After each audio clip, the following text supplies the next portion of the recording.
if you're a Game of Thrones fan, you need to stop. No cortisol.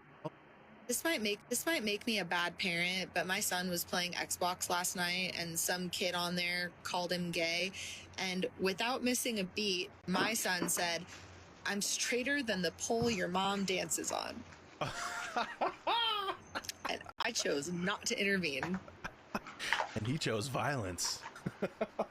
Welcome back to If You Laugh, You're Conservative. That's who you left me for? When your ex moves on with someone else. Maybe I promise I don't know who that is. Really? It's all right. I'll handle it. I'll handle it. Oh, baby, I told you you're gonna stop showing it. I'll be like, baby, we're done. Gay. We're done. I'm straight now. Just go. Come on, baby. Let's go. Violet's love language is insults. What makes you angry? You. Hey, Violet. What do you think about Dada? The best me, Dada.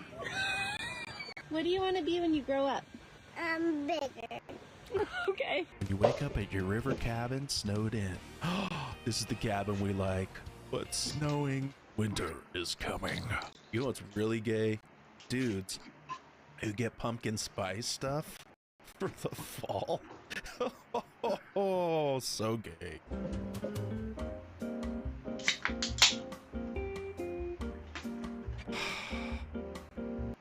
If I say woman driver and it is a woman driver, am I being sexist? Thank you. Multiple lanes. This might be an Asian woman. What in the world are you doing? I'm sorry, they are my friend. I keep him. My wife reads the emails, okay? Quit saying you should divorce your husband. He doesn't like women. You almost caused an accident with the car to your right. You're at a stop at a red light. You cannot cut across 3 lanes of traffic. You nearly caused an accident. When she was so sure she wasn't gonna like it. I know you want it. Once you get to taste. Remember this? Oh, wait. Yeah, I know you. Ooh, yeah, this stuff. Wait a minute. Is that ice cream? It's like voting Republican. Once you go red, you're always gonna be ahead. That was dumb. Whatever. Wait until you see this scullery. That kitchen probably costs more than my entire house. Okay. The butler's pantry is bigger than my kitchen. Congratulations. When no screens are allowed 1 hour before bed. He's got like these photos the manual way.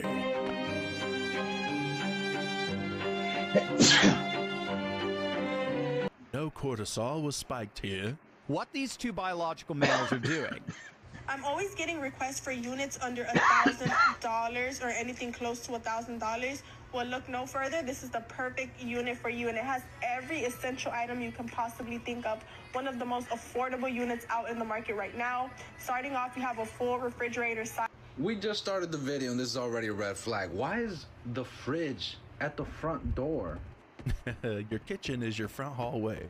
Here to the right, you do have your bathroom, which was recently added. This entire studio What was there before? is almost brand new. Just had to stick your butt out the window. Your sink, your mirror, toilet, everything is in there. Nice new towels. Now follow me into your bedroom space. And yes, you have a door to close and open your bedroom for extra privacy. A door on your bedroom? Wow. No. I thought this was New York. Whenever you're having anxious thoughts, you can try thinking to yourself, maybe it's true.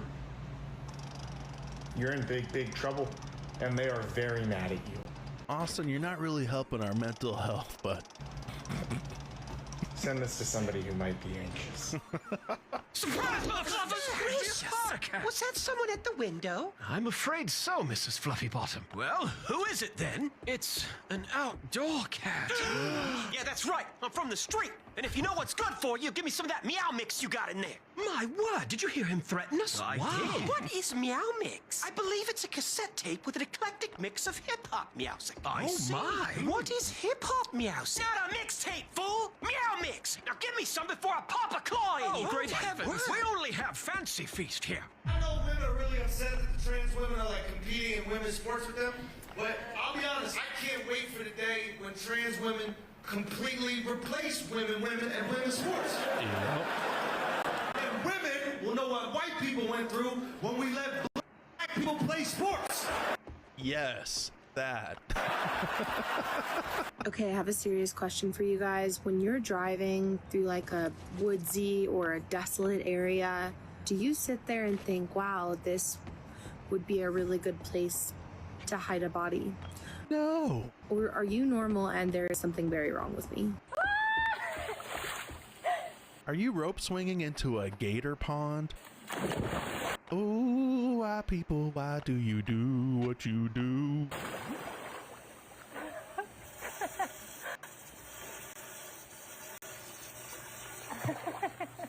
If I was in that water, I would have made a doo-doo. Oh, here's Josh. He'll do a better job than me. You'll never see why people dance when someone dies, unless they put on the cha-cha slide. But black people can dance to anything, even at the funeral of their age. Oh my god.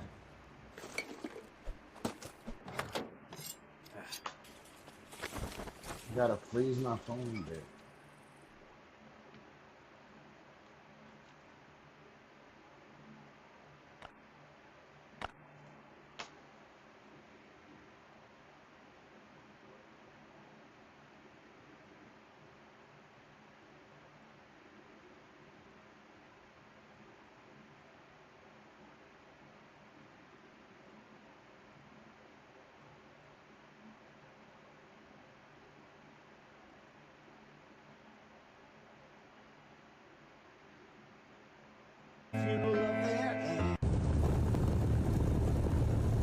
What? That's just a vertical takeoff? Alright. Oh, duh.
cool. I got some meat.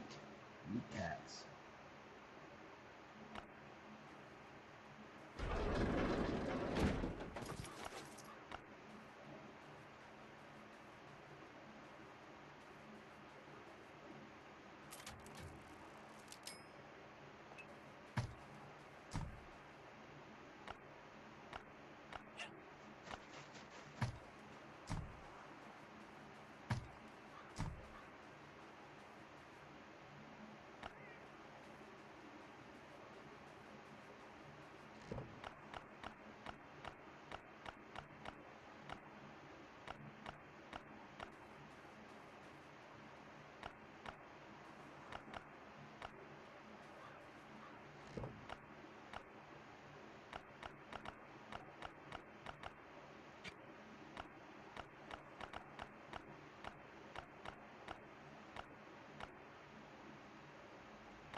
Alright, so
look at that.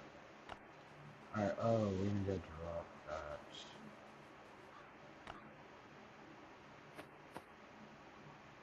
That doesn't make much sense how they done this.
Let's use this thing real fast.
1 second.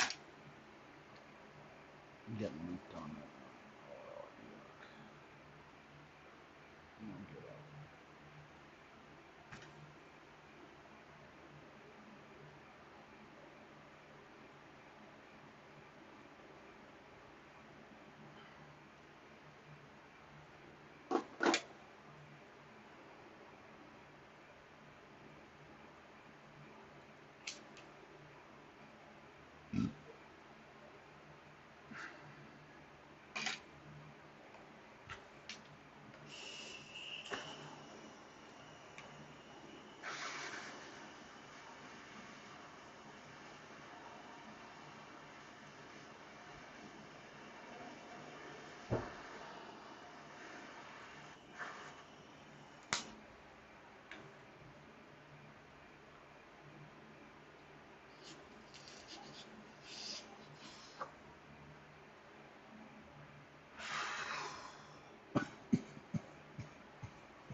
What?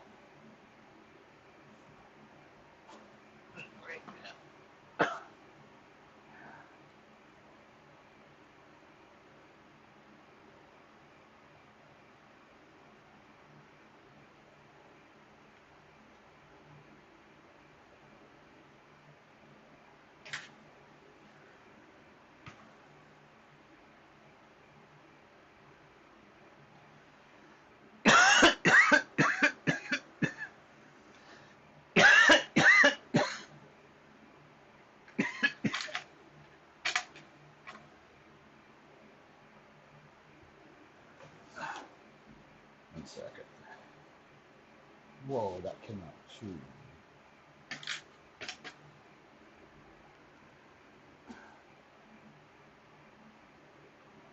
Holy shit.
was I doing?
6 lead, 2 sulfur.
Can't do that with a bike.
What the fuck has happened?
What the fuck?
I'll be right back. I'm gonna grab it.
Second.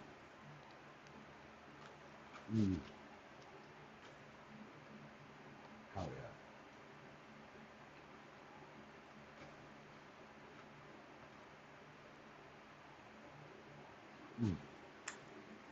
yeah. Teriyaki, baby.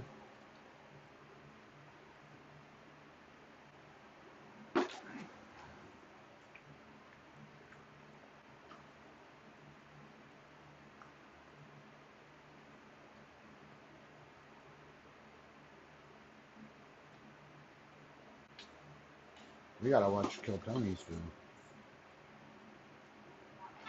Tap the link for a free copy admission. Now is this where the yoga pose downward dog came from? Don't you remember when it was just Bigfoot? Old conspiracy theories versus today. What an innocent time that was. When it was just Bigfoot. That's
your day is now happier. Could this culminate in you actually playing it better? Why wouldn't they let me play? See, it's completely negative to deny my trans existence. You know, Royce here has actually done more steps than a lot of transgender women to appear more feminine. Some of them look just like me and say, hey, I'm a woman. Why? Because I think so. Nobody asked. It's the wildest thing I've ever seen in the homes mentioned. There's a toilet on a platform in the crawl space of this house in the store. Oh no, that looks like there's some plumbing to it. No, there's a water line to it. There's a waistline. Ties in with the rest of the house. Yeah, that's a panic room. Crimes my dog has committed. Identity theft. Assault. Petty theft. Disorderly conduct. Possession of illegal substances.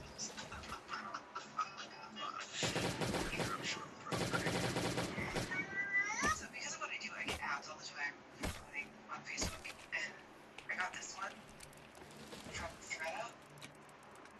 The Nike Windbreaker Diarrhea Edition. At best. Moss cover at worst. Like a baby stick though, right?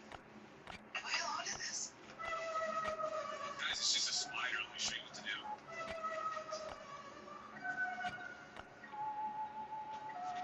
Oh my gosh, what is that?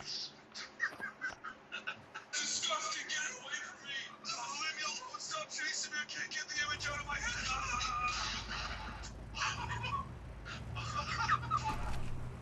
Honestly, I don't really like using this tactic because it's terrifying, but it works 100% of the time. I just want to apologize to you guys for having to see that as well. DEI is costing people's lives. See, the former face of DEI at Cambridge University was just shot dead. He should already have resigned from Cambridge after being exposed for plagiarism as well as several other scams. He's been a shock for his family and community, and his sustain on DEI policies and procedures. Should teachers get paid as much as YouTubers? That's a wild claim, and I'm a YouTuber. How much money do you think teachers make? Yeah, that's right. Being a teacher easy.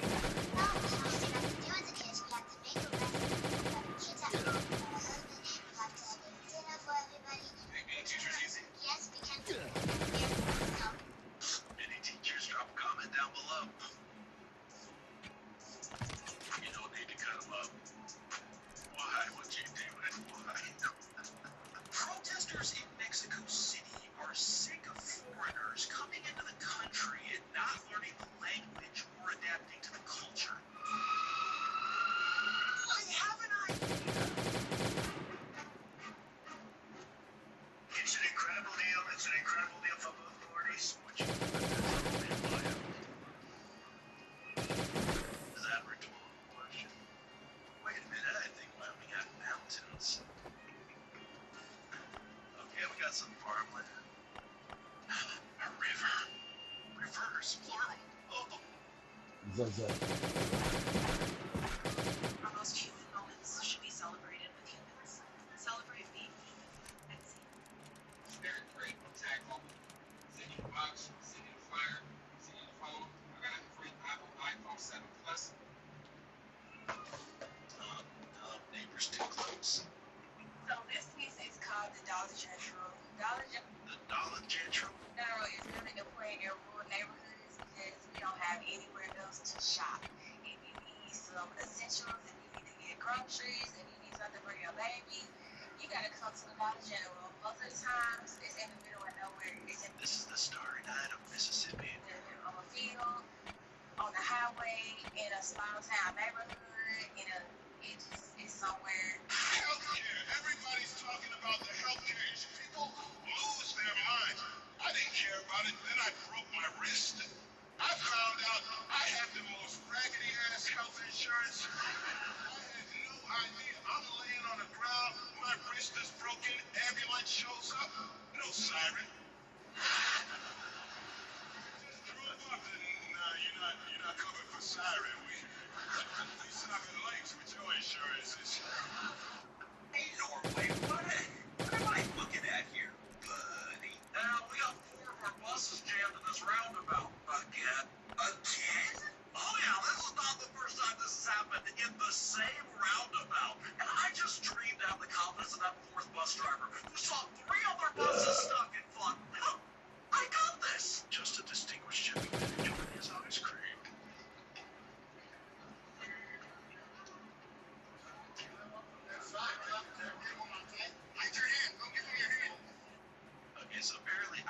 officers are going to be outfitted with shock gloves. We're trying to get his hands up. Stop resisting. Resist! Resist! Damn, he's turned red. Oh, go ahead, Daddy, I'm telling you. I love to see it. I listen to Vice President Harris. No disrespect, but fuck the Vice President Harris is no longer relevant. She had her shot and she missed. She can cozy up to the Lulu. Linen is all she wants to, but she has me confused with somebody who cares what she thinks. But Lululemons. I mean, she's yesterday.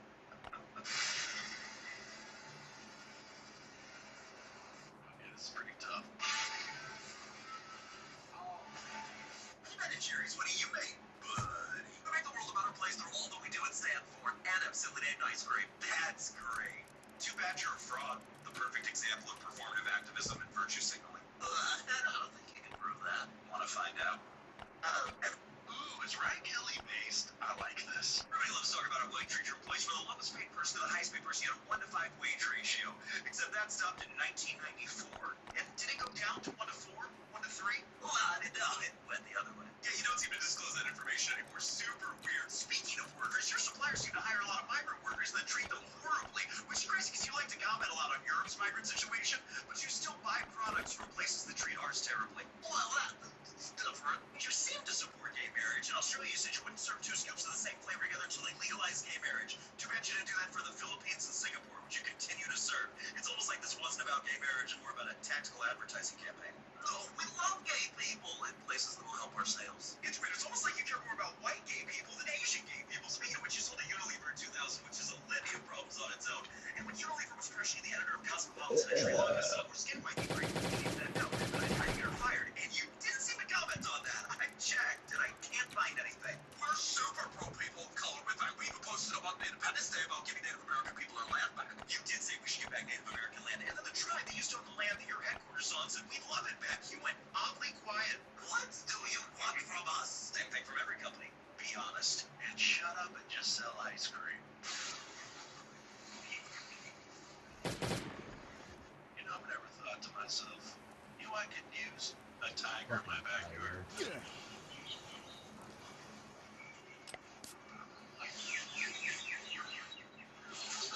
I'm not enjoying this. It is raining. Let's go. Do not jump in that. Do not jump in that. Let's go. So do jump in the pool. You're a jerk. Get out of the pool. Get out of the pool. It's thundering. Get out of the pool. My girlfriend says he is depressed because of you. It is not true. People all around the world have depression. And they don't even know. What to wear on your first day of school? But first, you're going to want a one button down, as well as an appropriate pair of shorts, a sophisticated blazer. It's got the Daisy Dukes. It needs to get cold. Personally, I like to belt my blazers to accentuate my waist. I popped on my favorite sneakers. Super cute. Moving on to hair. I decided to do a high ponytail to keep the hair out of my face. I added my glasses.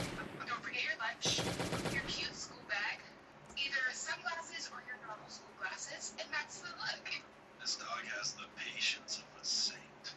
When I was a kid, everybody smoked pot. My role models were Cheech and Chong. Remember that? Scooby-Doo?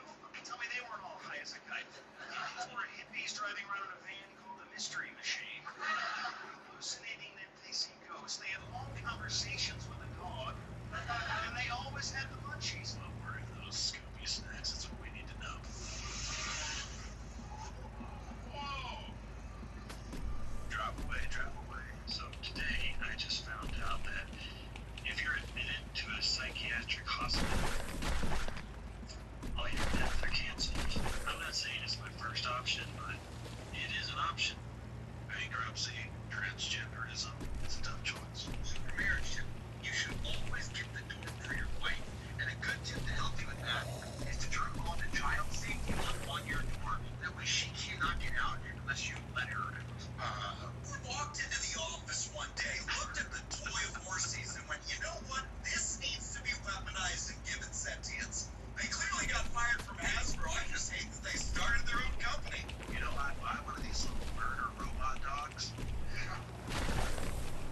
Vince, what do you think if this person should be charged with? Charged with a free sandwich and a pat on the back. I called Taco Bell and told them I was the manager from store number 2173, and I warned them that a secret shopper was coming in about 15 minutes and that they were going to order 2 tacos with sour cream, a beefy 5-layer burrito, and a Crunchwrap Supreme, which was my exact order. And let me tell you, when I showed up, they were so nice. It was the best Taco Bell experience I've ever had. So, follow me for more life hacks. This is actually genius. We might have to try this, guys. It looks like it's hotel. Why not? Looks like they're about to go do some construction. Check this out, guys. This is the ultimate hypercar, the McLaren F1, that had the world speed record at 241 miles an hour, 618 horsepower, naturally aspirated V12. You can get a look on that awesome cold exhaust, beautiful carbon fiber airbox, and center seat layout. For $20 million, you can actually have a passenger. Now that's value. Manual transmission, and an incredible $20 million price tag. My girlfriend is transgender, and she's on a few different medications. You mean your gay boyfriend? Anyone who knows transgender knows that they have to rely on pharmacists and doctors to come through for them to be put on medications that practically are life-saving for them. Brother, that is a long setup for a story. It's just Say you're gay. See, those my shoulders. Simon said, where'd you get the shoulders? It's a Stockholm situation. Out of my closet. Don't negotiate with terrorists. Break in. I think my closet is closed. Do you need a pair of shorts? See you wear any. I'm gonna go investigate. What the heck is going on here? Ask me about my wiener. can't see forward at all, like, might be leaning forward, huh?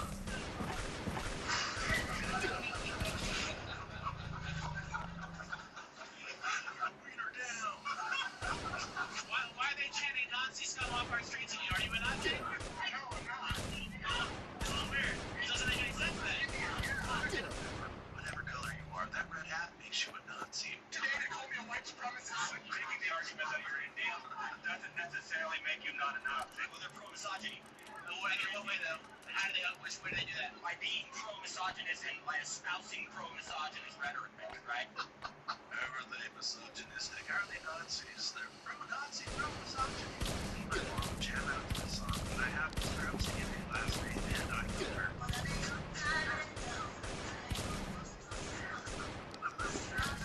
Kids today are way funnier than we were when we were kids. No, they just get away with a lot more. This is absolutely brutal. I don't know the backstory behind the situation. I don't know what the relationship is with the father or nothing. But this is like, pack it up. It's going to be interesting for Royce White because I don't know how they're going to bar him. I'd imagine most of the teams, I assume all the female teams, are going to be like, we're not going to draft him, right? They've already come out and said this is an act of bad faith and they will not be drafting him into the WNBA. Here's the problem. When you look at the dude's record, they're going to be like, when you compare him to the women, his record is just way better in every capacity. And it's not even the best record. He should be first pick, right? Why would they reject him? Because they will discriminate. We'll see. Don't stop, bitch.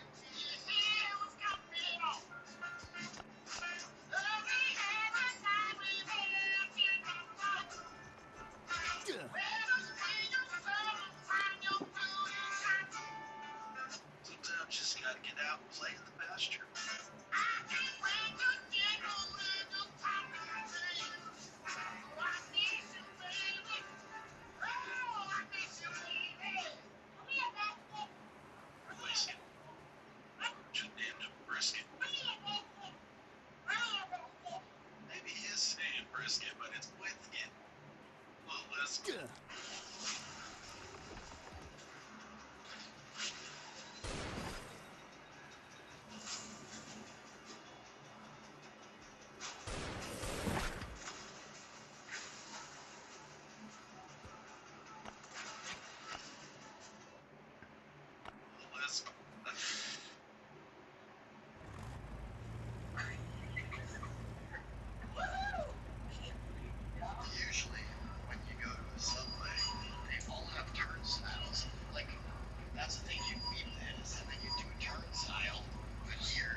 off your bike, boy. You guys probably wouldn't believe me if I told you my mom's black, but she is. She's just a pile of ash. Dark. Almost as dark as that ash pile. And you guys not laughing at these jokes won't bring her back to life. Hey, you know what I lost some experience in Planet Fitness in Harrisburg. I was lifting weights, I had a bigger rate late in my old age, I was usually 20s. This dude, really about my age, extremely giant ripped, comes over kind of in a motivating way, and he goes, come on, man, come over here. Isn't that hell? You know what, though? The most ripped guys in the gym are the most helpful, man. They want you to succeed. They're not there to judge you. You moved to a horse ranch in Texas, so now your evenings look like this. And a baseball diamond, a riding arena, stables, a barn. Oh, I like it. You know, if it wasn't for every single member of my family, almost, living in Utah, I would be in Texas yesterday. Happy wife, happy life. Well, that's a lie because, no disrespect, because a man can do all he has to make her happy. And all she gets is, she's focused on her happiness, but she doesn't do anything to reward him and make him happy because it's not the focus. The focus is making her happy. The focus is making his kids happy. The focus is making everybody else happy. But himself, and because he made all them happy, he then in return should be happy. But he's emptied himself to do all these things. You know, I somewhat agree with that, but when my family's happy, I'm happy. Although this ain't should be happy spouse, happy house, not happy wife, because it takes two. What the fuck? What's up, buddy? What's going on? I mean, it's gotta be illegal to shoot a deer in your garage, but that's what he's grooming them for. Excuse me, sir. You petting the deer? Excuse me, sir. Excuse me, sir. I am not a biologist. How can I be expected to define what a woman is? If you think you know how to tell the difference between a man and woman, please speak up. Boys have a penis, girls have vagina. It's almost like it's that simple. What guys think about. Oh my God, Becky just got married.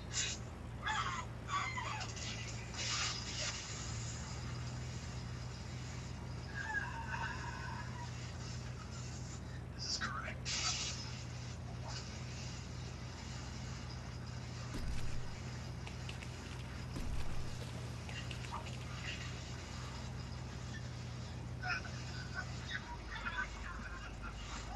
Becky's pregnant.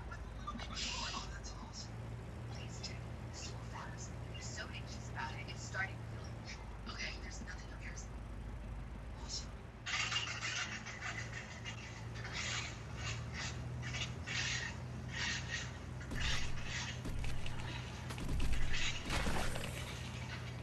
Doesn't love to hear a good kid. Your hunting trip is not more important than school, Mr. Walker. Oh, no, I ain't asking. He's missing school. He's already missed too many days of school this year. Education is important, you know. That boy is 12 years old. What could you possibly be teaching that he can't miss a week? Actually, this is a very important week for the children. We are learning about gender identity and inclusive language. Oh, dang. We're definitely going on a 2-week hunting trip. Oh, and this sounds like the perfect week. He's skipping out on. There is nothing wrong with this. We have to be able to determine who comes into our country. And we have to be able to secure our homeland and secure the American dream for my daughter and my son and my future grandkids. And that is our first obligation as a member of Congress or anybody in elected office. Come to America to illegally assimilate, identify as American. Despite what you've heard on news media, we're not anti-immigrant. We're anti-illegal alien. We're anti-invasion.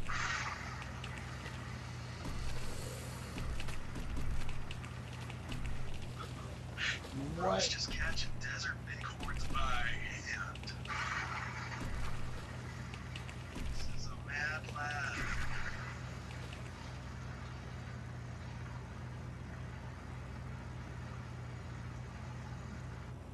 You gotta get a tranquilizer, bro.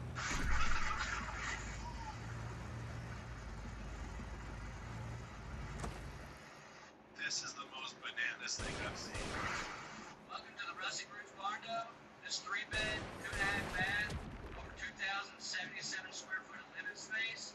Running a special at $184.5 for the next month. That's for the shell. Use your concrete pad, your duct and plumbing, your exterior framing, exterior shell, all your exterior windows and doors, and the rough and interior framing. For more information, reach out. We have it in. A barn go under 200 grand, 1,000 square foot, 3-bed, 2.5 bath. Oh, interesting. Those Disney adults who are obsessed with characters. We go! Hi! Hey there, friends. Can I take a picture with you? Of course. I'm on a date. Excuse me? Well, you've been my favorite since I've been a little kid, so now that I'm older, I thought maybe, we could fly around town, preferably at 8:25 at night. Wow. I mean, wow. That sure sounds like fun, but I gotta go. See you never, friends. Call security right now. I'll see you tonight, my love. He's mine. Those tears rolling down your face, green as a pouring rain. Oh, you know what really adds to this music is showing your abs. Oh, I thought there was gonna be someone making fun of him at the end of this. No, just a dude standing in the rain in a transparent t-shirt. Kinda gay. Don't worry, I found it. It's a little lamp. Oh my gosh. No. Oh, my goodness, that is so cool. It also changes colors a lot. There you go. Oh! And then you go back to this one. Oh my gosh, this is so cool. One of my coworkers had one of these on his desk. It was like a the guy could never get it to just stay in the middle. Who are you coaching? College athletes. What sport? Track division? Really? Who's this person? Who's this? Why do you do video calls with her? Very frequently. Coaching stuff? You met her a lot. Picked her up a lot from the airport. She's from a different country. Alright, what's your relationship with her? My athlete? What's my relationship with her? She's your athlete? Yeah. She plays there. Yeah. At your school? Yeah. She lives in Germany. Correct. She said, I know student athletes and coaches texting this much. Why aren't you texting the men that much? But you're really texting these very attractive women a lot. I do think that he invests more time than necessary. Maybe she doesn't see the red flag because it's so big it just obscures her entire vision. My wife, anytime we're in a financially stressful point in our lives.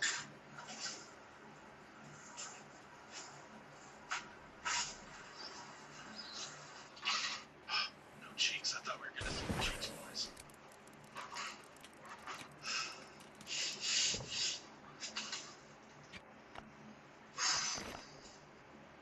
Hey, what do you think? We just cancel the cable and head just the internet? Oh my god, what is happening right now? I just feel like we need to knock this wall down and redo the entire kitchen. Okay.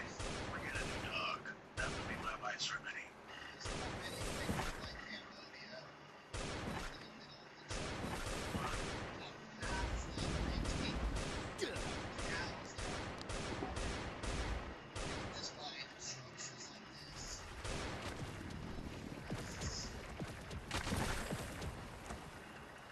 And you would shoot someone because they tried to steal your dog? That means you value a dog's life over a human life. Yeah, don't touch my dog.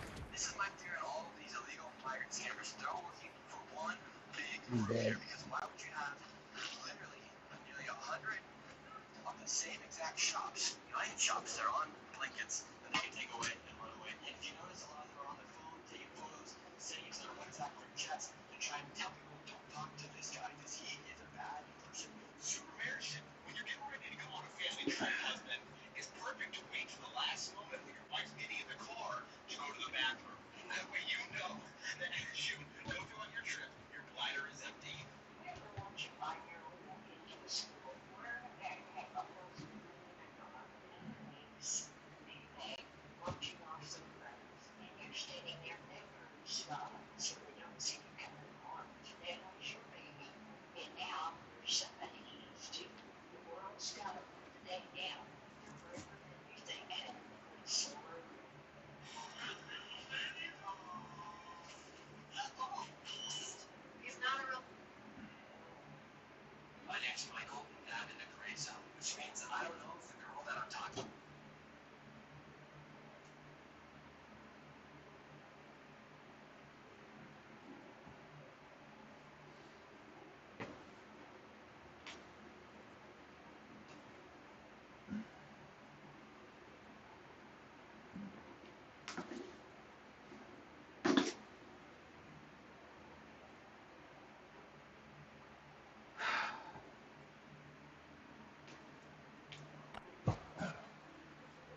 Hey guys.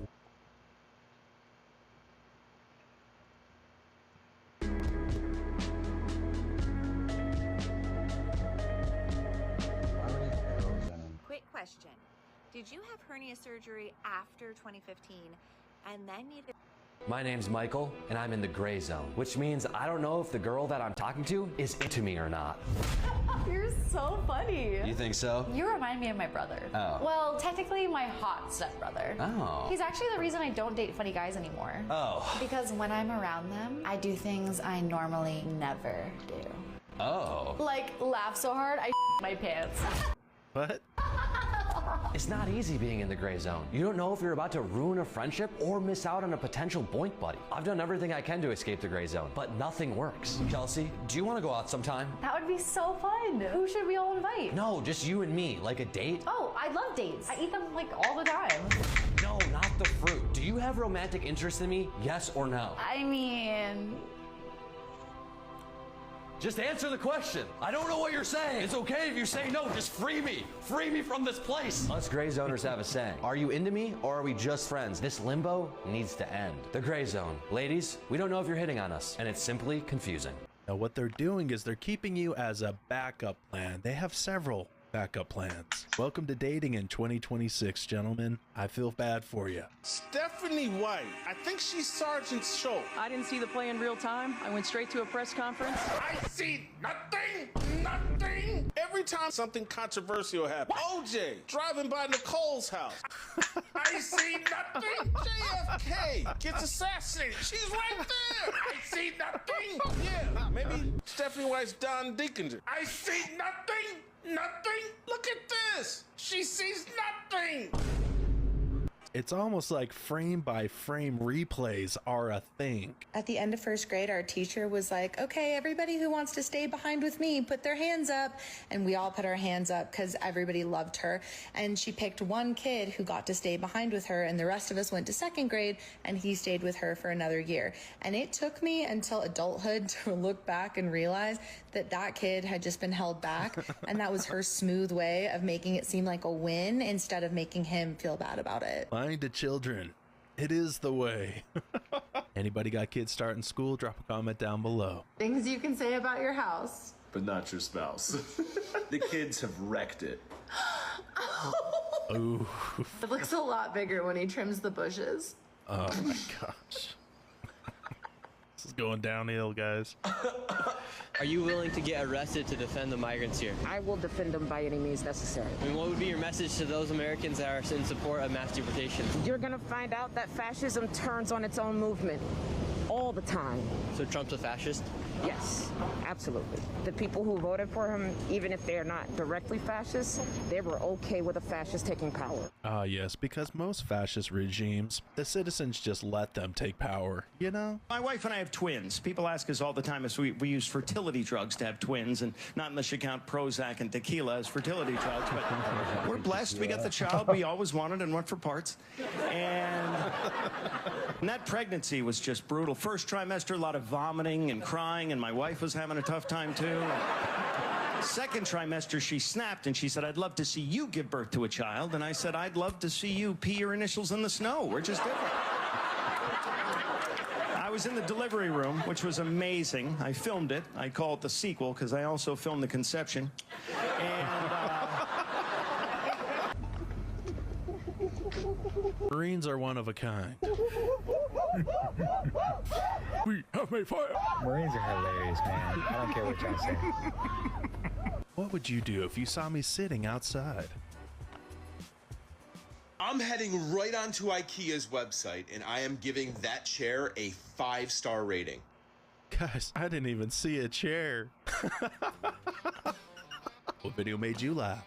Drop a comment down below. Don't forget to like and subscribe to Conservative Vibes. I'm CV, and I'll see you in the next video.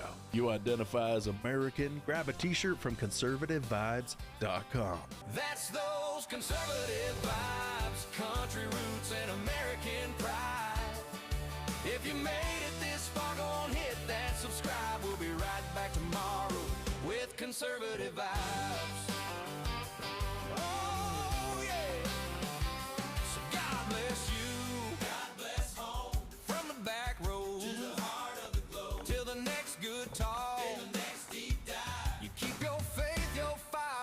conservative vibe.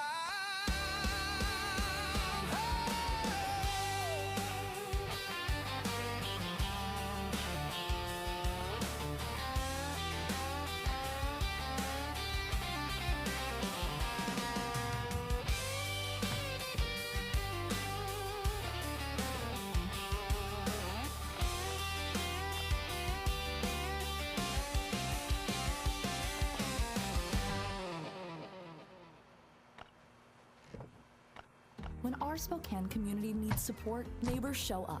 At AutoNation, we're here to help with donation drop-offs, charging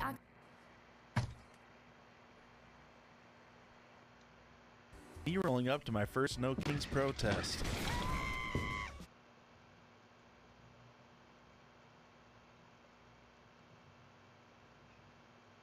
She roller her eyes at me. I told her, never mind, and walked out. Never again. Horrible service. All capital letters. All right. Showed up 1 hour before close. There was no one waiting in the waiting room, but both stylists were already working on some work, and they told us they would not have time to cut our hair. Don't advertise you're open till 6 if you're not going to do that. That's a thing that they do there for sure. They tell people we're closed 30 minutes before they close. All right, last one. When did barbers start? When did barbers start asking the customer what tools they should use to cut hair? Imagine getting a haircut and they're like, yo, what the fuck is this? That sucks. As a carpenter, if asked to cut a board, the carpenter would know what tools he needs to accomplish the job. I didn't go to barber school. I wouldn't know what size blades, scissors, combs, or any other tools needed to do the job. If I did, I would probably cut my own hair. A regular man's haircut used to be a simple request. Now I have to coach the barber? I couldn't possibly, in a lifetime, acquire the education necessary to tell everyone else how to do their job. Is this the new America? Everybody depending upon someone else to be responsible? Must be the new democracy we're suffering from. Oh, I love how this falls on Trump, by the way. I love how the Wonder Cuts in fucking Baton Rouge is because of Trump. This is the new America. P.S. There's a P.S. on this review. These are the people that blame everything on Trump, by the way. There's a P.S. Do you know the difference between a bad haircut and a good one? About 2 weeks.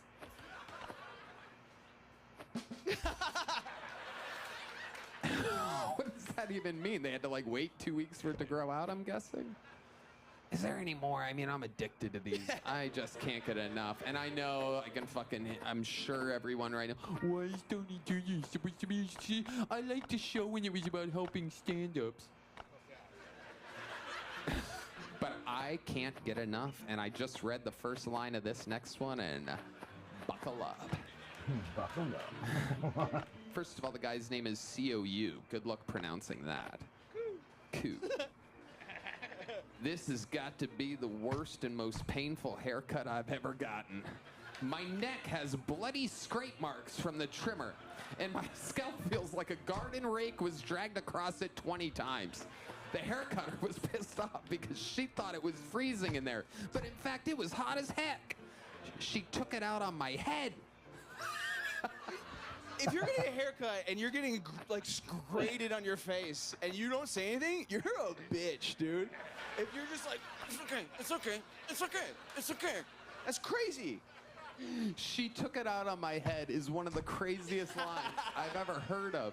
I can't believe it's an actual review.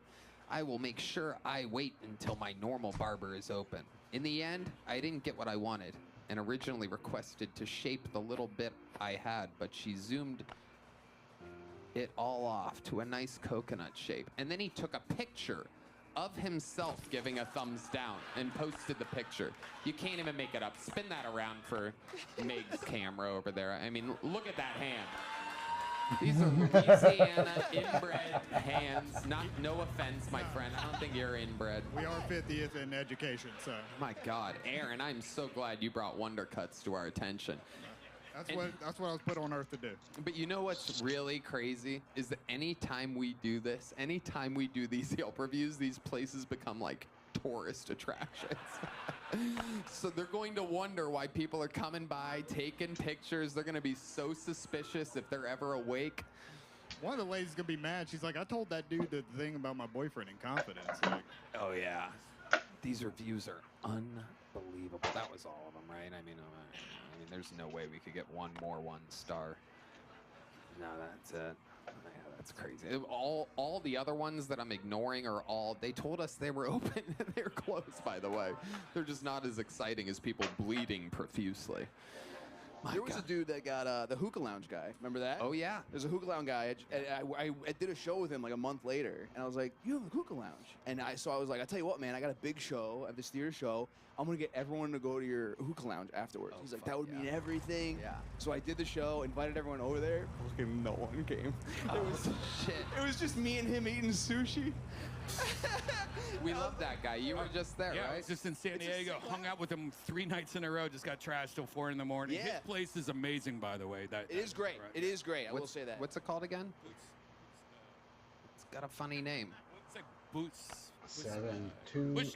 Pushkin. Pushkin. Yes. Pushkin in San Diego. Go check it out. It's a hookah lounge where everybody complains that the hookah goes out. Spices. Aaron, thank you so much. Congratulations on your first cash-in. You made a long drive to be here tonight.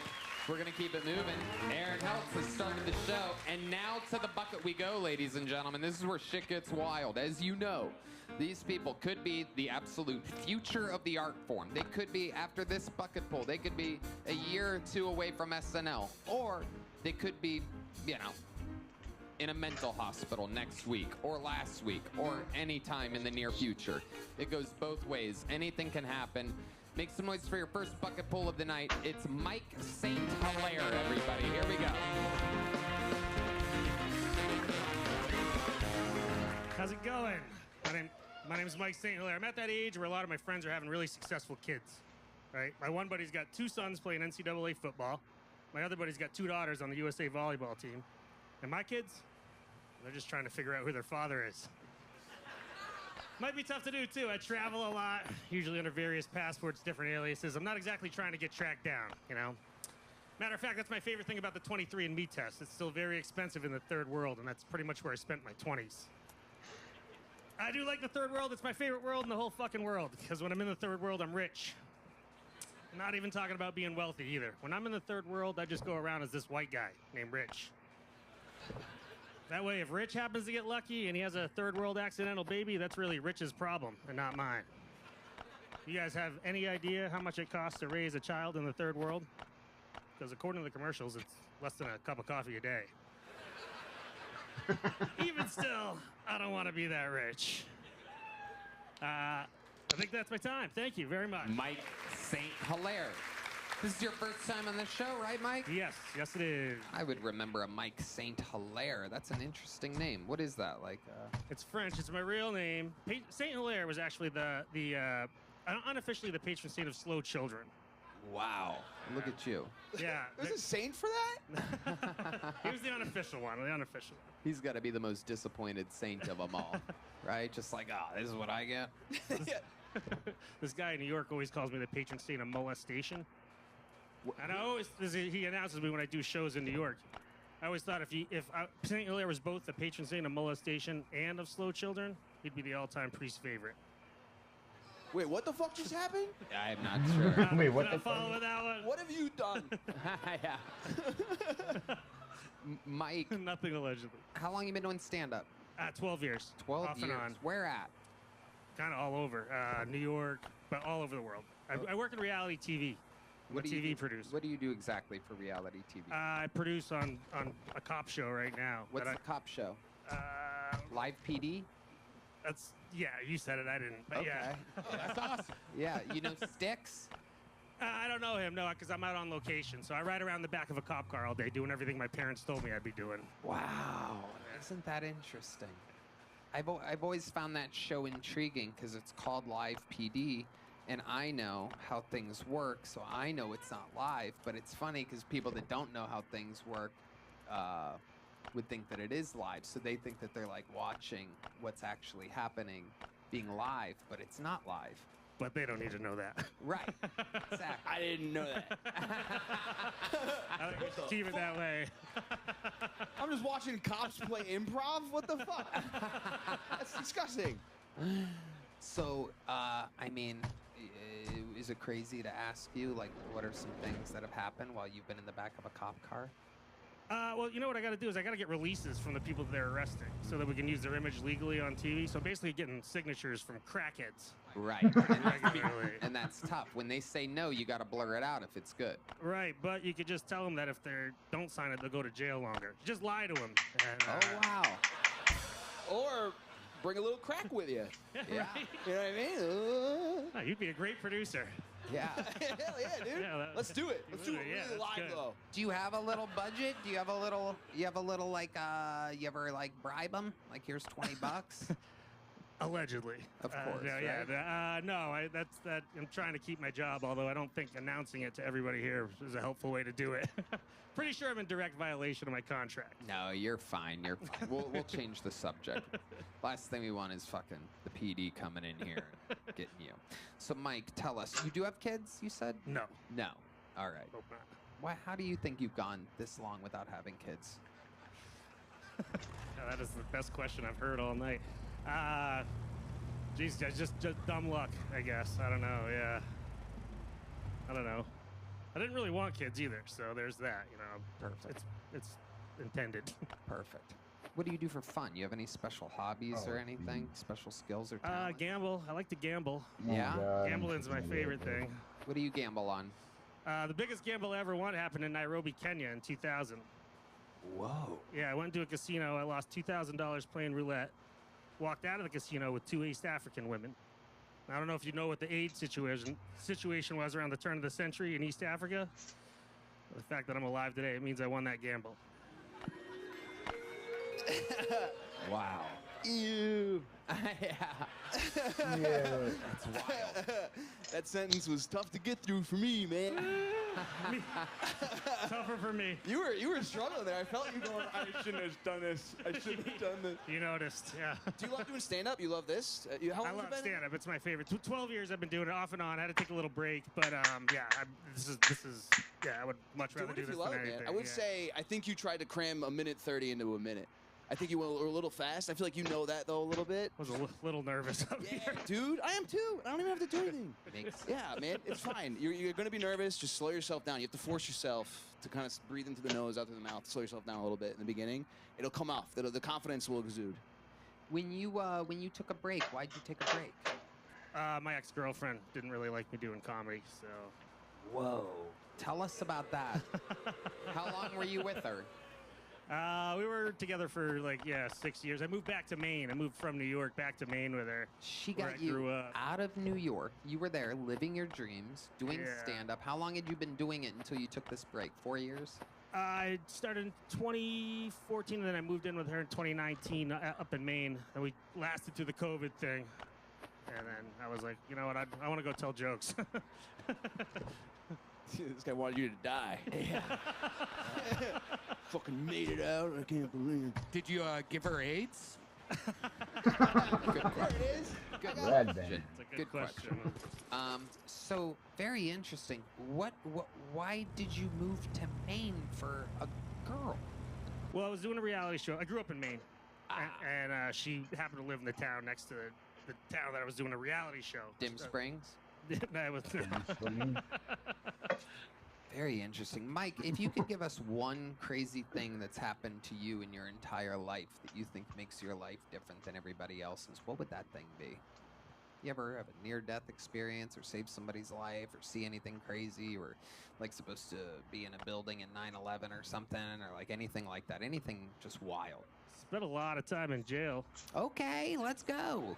Again, that was for work, though. I spent time in 28 different jails, and 25 of those were for work, so. Wow. Scared straight? Lock up. Wow. Yeah, so. But I mean, talk about an experience. I mean, it was crazy. I mean, it was no one ever fucked with me too bad. I mean, I didn't have to give my shoes to anybody, but yeah, it was cool. It was crazy interpersonal communication with people, you know. What was the craziest thing you saw in all your time in jail?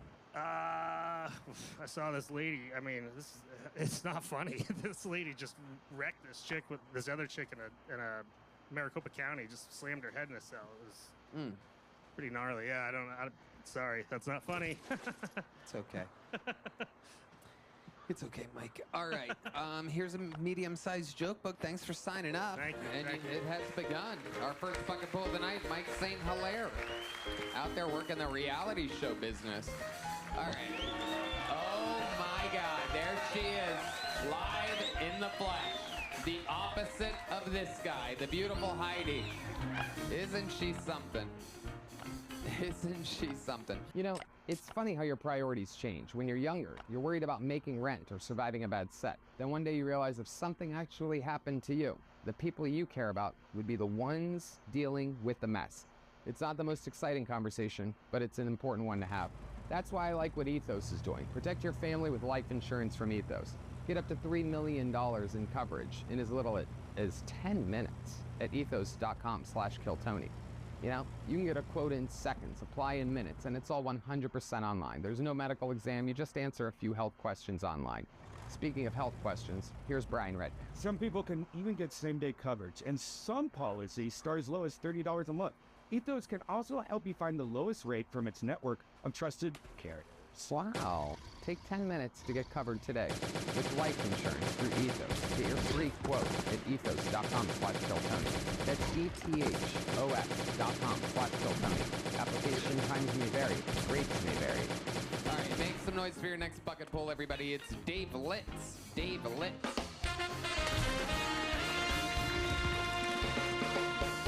Waka waka waka, nanu nanu. How's everybody doing tonight?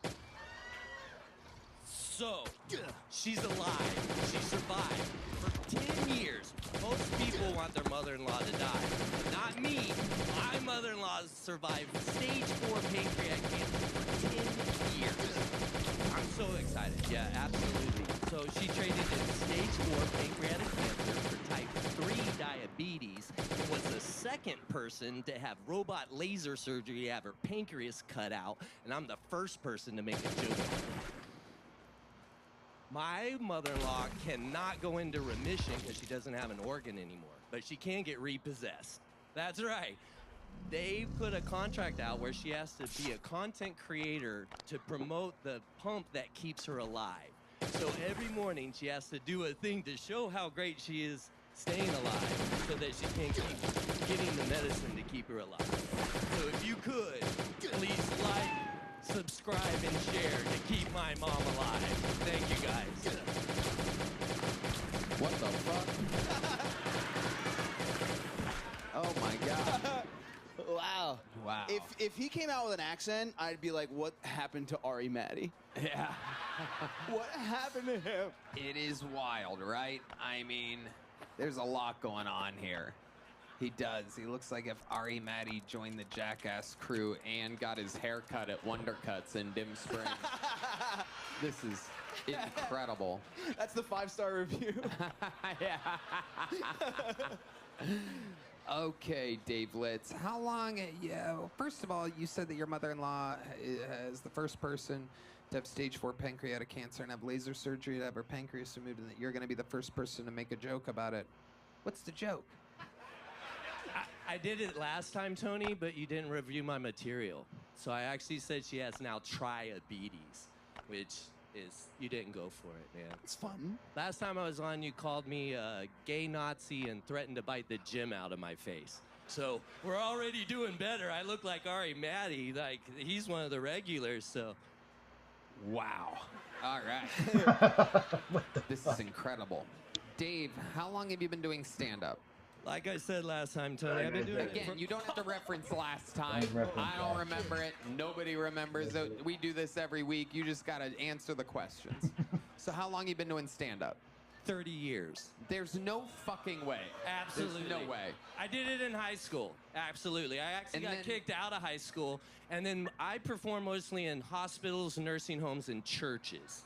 So, yeah, I perform constantly. You turn hospitals into hospices.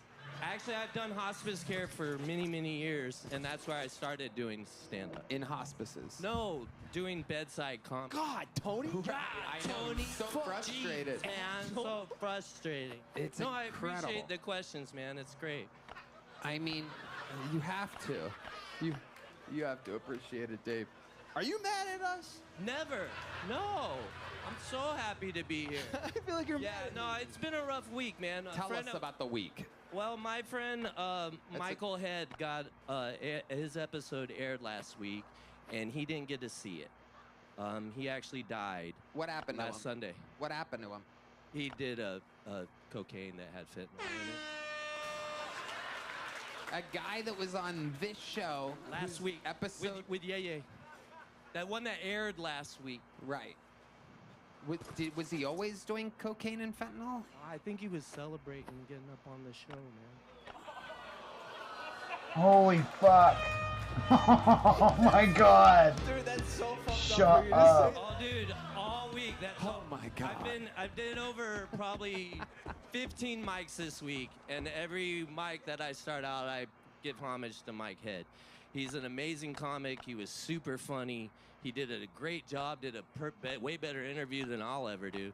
And yeah. Well, we know that. I know. I miss him every day. Did you happen to perform at his bedside that night? No, but I am planning on performing at his funeral. Are you really? Yes, sir. I mean, don't you think those people have been through enough? I want to give it to him more, Tony. This is incredible. This is incredible. No, you're incredible. I love Tony. Tony's amazing. He's such a good guy. What are you gonna give me a big joke book? What's going on here, dude? Actually, you gave a big joke book to a blind girl and then said that you only did it so that she could feel it, thus giving no value to big joke book. So I like my small joke book. It's amazing. I don't even understand.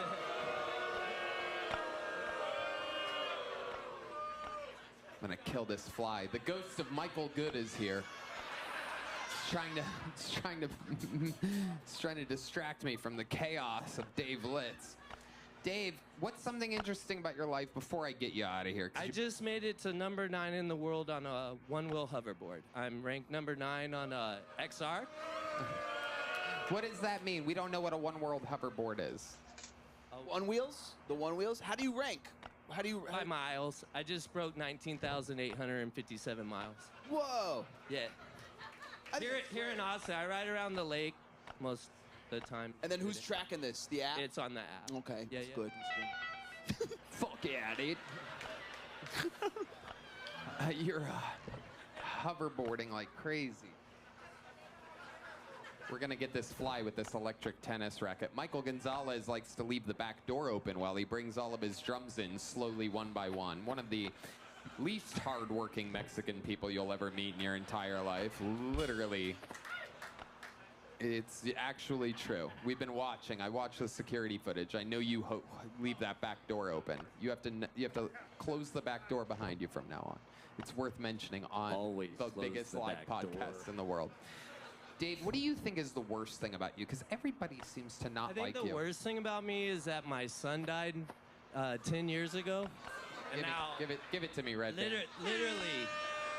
How did your son die? He died in my arms while I was taking care of him. Oh my God. Well, that's where he died. How did he die? He had cerebral palsy, epilepsy, and macula degeneration of the cornea. Now, normally a cornea injury and cerebral palsy isn't enough to kill somebody. What was the complication that he went through? They don't know. They don't know? Nah. Were you running your material by him when he was in your arms? This is one of the craziest interviews ever. Yeah. This is one of the most morbid. My job is not easy, people. It's not easy. You could not do any better. I promise you that. None of you could. I was taking care of him 12 and a half hours a day, 7 days a week. That was my job. Well, I mean, if you were doing that, then who was doing all the hoverboarding? I got my hoverboard after COVID. Okay. So I hadn't started yet. I had seen a hoverboard. They had just come out when Mac was alive, but... Was that your only child? Yes, sir. Okay. Well, that is an interesting thing. Did you perform at his funeral? I did. What did you say there? Did you do any jokes? Yeah, I did jokes about taking him to the skate park. So I used to, McCormick lived in a wheelchair, and so I built him a wheelchair that was remote controlled that'd do 60 miles an hour. Hold on a second. What the I have fuck? to stop you here. I have to stop you here. First of all, Shut up. You did what? why in the world was this wheelchair not a hoverboard? Because they weren't out yet, Tony. Okay, no, I already get it. said that. What made you turn it up to 60 miles per hour? So that we could drive on the highway. So we would sit in the back of the truck and run interference, and then my ex-fiance had a like over-the-road trucking company, so we could literally shut down the road. So I would be in the back of the truck steering, and McCormick would be following behind us, just laughing. How old was he during this? Of 9. So About he's, hold on, let me get this right, because this is unbelievable. I know. So that's why we're talking about it on the #1 podcast in the world. Hold on. Shut up, dude. Only respond when I ask a question. Just hold on a second here. Because I need to make sure that we're all on the same page. I need to make sure that I understand what you're saying. So You can you're check it telling on me, my shut the fuck Facebook up. page. So you're telling me that you would shut down the freeway. No. Ride behind a truck that had an oversized load. That was it, man. Got it. That's See, what I meant. You were in a normal car. Normal truck. Normal, like a pickup truck. Facing him. So You're I in the could see. back of the truck. Yes. Okay. What part of America were you doing this in? Colorado. Okay. What could go wrong? There's no mountains or hills there for a wheelchair to fall off of. Anyway, okay, so you're in Colorado. You're behind an oversized load. The kid in the wheelchair is behind you, right? Yeah. And you have him going 60 miles an hour. Well, not at first. You have to speed up. Right, to of course. 60. But the max speed was 60. You'd get him up to 60 miles an hour in a wheelchair. Yes. While he's laughing at age 9. Yes. And you don't know how he died? Oh my god. Oh my god. It wasn't a car Fucking accident. red man. No, we know. Why would you do that to your child? Though? Stop. I mean, was the medical bills like adding up? You were trying to get out quicker, or something like what? Oh my god, red man. So I work for Ability 360, and I work really hard to make sure that all disabled people are able to do whatever they want to do. I do the exact same thing with my golden tickets. I don't know if you've seen it. Oh, we've noticed. Trust me. I know. All right, Dave. Thank you very much. You already have a little joke book, so there you go. There he goes. Dave Litz, everybody. Wow. Like I said, you never know what's going to happen here on Kill Tony. I mean, wow. That guy. You can't make that up. Yeah. You make that up. You dig way further than I ever would dig. And I mean, Deep. and we almost never found out that he rigged his triple handicapped 9-year-old child up to a 60-mile-an-hour wheelchair. Why? Well, of course, so that he could go on the freeway. Duh, dumbass. Why else would you rig a wheelchair up to 60 miles an hour? He did what every decent parent would do. Oh Okay. Back to the bucket we go, ladies and gentlemen. Holy shit. Clearly anything can happen. Make some noise for Brian Cook. 1 minute uninterrupted for Brian Cook. Thank you very much. This year, in 2026, I found this incredibly effective cure for depression. It's called money. I highly recommend it. It's changed my life. If you get the chance and you can get a hold of some, it's a complete game changer. I'm not kidding you. Now, I once had a neighbor who was a prison guard back when I went to college in Huntsville, and they have a joke amongst the guards that I really enjoy, and I'd like to share with you. That if you are an inmate in Texas, and hopefully it doesn't come to that, there's 3 types of inmates, 3 groups. You got the ones that need to be in the funny farm and not in prison.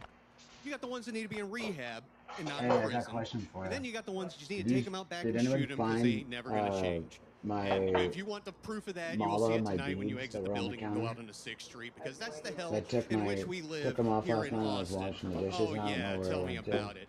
Well, I recently moved. I got So that they're going just for gone. me. So I didn't like the old complex. Can you believe I'll probably that I did just- not like listening to MC What? Hammer at 1 in the fucking morning when I'm trying What, to the sleep? chicken? I know it's unreal. But I could tell that was Grind the it up music and they put it down listened the to thing. before they got locked up and went to Put it prison. down So the I guess we gotta let them have that disposal. one. Hey, thank you. Okay, Brian Cook. It's not gonna break the Let's, disposal. let's get It's not right gonna break into the it here. disposal, When you it's say organic. they, No, that hammer, that. Yeah. Just yes. Just yeah. I think that's the best answer. What? I mean, really? What? There were people listening to MC Yeah, it's Hammer puffing. It's nowadays not that gonna- it's loud just- at it's 1 just a a.m.? They're bacteria. frozen in time, you know, and that's coming from me, who's also frozen in time, and they're further deep in the iceberg. Bacteria it's not makes cool. it flow. Wow. Damn, did you ever tell him to stop? No, I went a different direction. Should have. Wow. but Next time. Amazing, Brian. So, what did they get in trouble for to where they had to go to prison? No, management is cool with that. They have no problem. There was one day that like the bass was bumping at 11 a.m. and I walked to the office like, we can hear this standing inside here. It's no, it's no problem. It's okay. I guess we got to go to Plan B. Well, 11 a.m. Yep. I mean, yeah, but you'd be able to hear it 400 yards away. And you're awake with the cocaine and everything. You should You know, what's good for the goose is good for the gander. Brian, remind us, how long have you been doing stand-up? June was 4 full years. 4 years. Yes. And where are you originally from? I grew up in Houston, but have lived here since I graduated college. Love it. What do you do for work? Well, that's what I have the update for you, Tony Hinchcliffe. Well, I'm excited about this, Brian. It was October last year. You looked me in the eye and said I was being too picky about my job search. Well, I'm glad to report back that being picky paid off because I found my favorite job ever. I am an IRS certified tax preparer, and who would have figured I would have fallen in love with the tax code? No, check this out. No. So let me give you the good news, people. If anyone's going to let me talk and explain.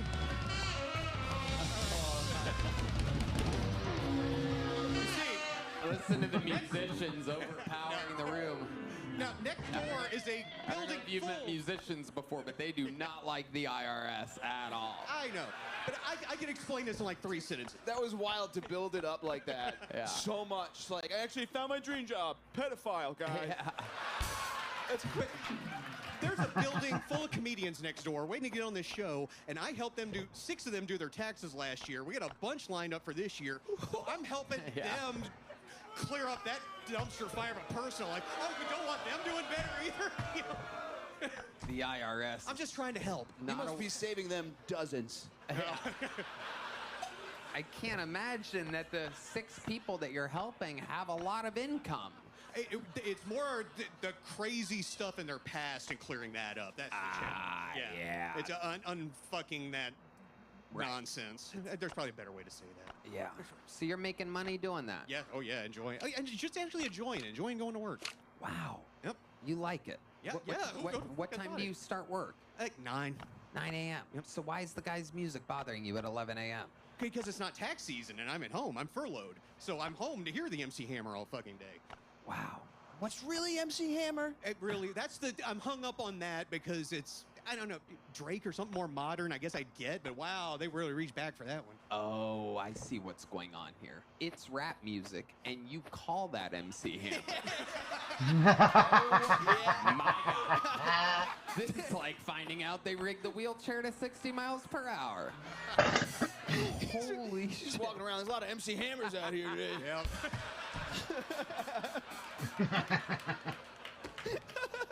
I had to cross the street the other day. I had one of those MC Hammers walking right at me. Holy shit. Brian, how old are you? Turn 49 next week. 49? You don't look a day over 72. That's incredible. Day over 72. Amazing. Wow, look at you. You are adorable. You are the French bulldog of human beings. I mean, it is just incredible. You look puggish. Has anyone told you that before? Yeah. You have a sweet little round head to you. I think you're a sweet guy, man. Yeah. I think you're a good heart in you, dude. Yeah. I'm trying my best. Yeah. Whether you believe it or not, I am. I will say, I think you say too much sometimes. Yep. And not in a way like being mean. I just mean like for even your joke structure. You know how it works. You know there's like a rule of 3. You did 3 things. But a lot of it, like, you didn't need. Like, oh, my friend worked at this prison. If you have never been to prison, all you say is you need 3 rules in prison. Just start the joke. Just go into it. Can I keep it real with you?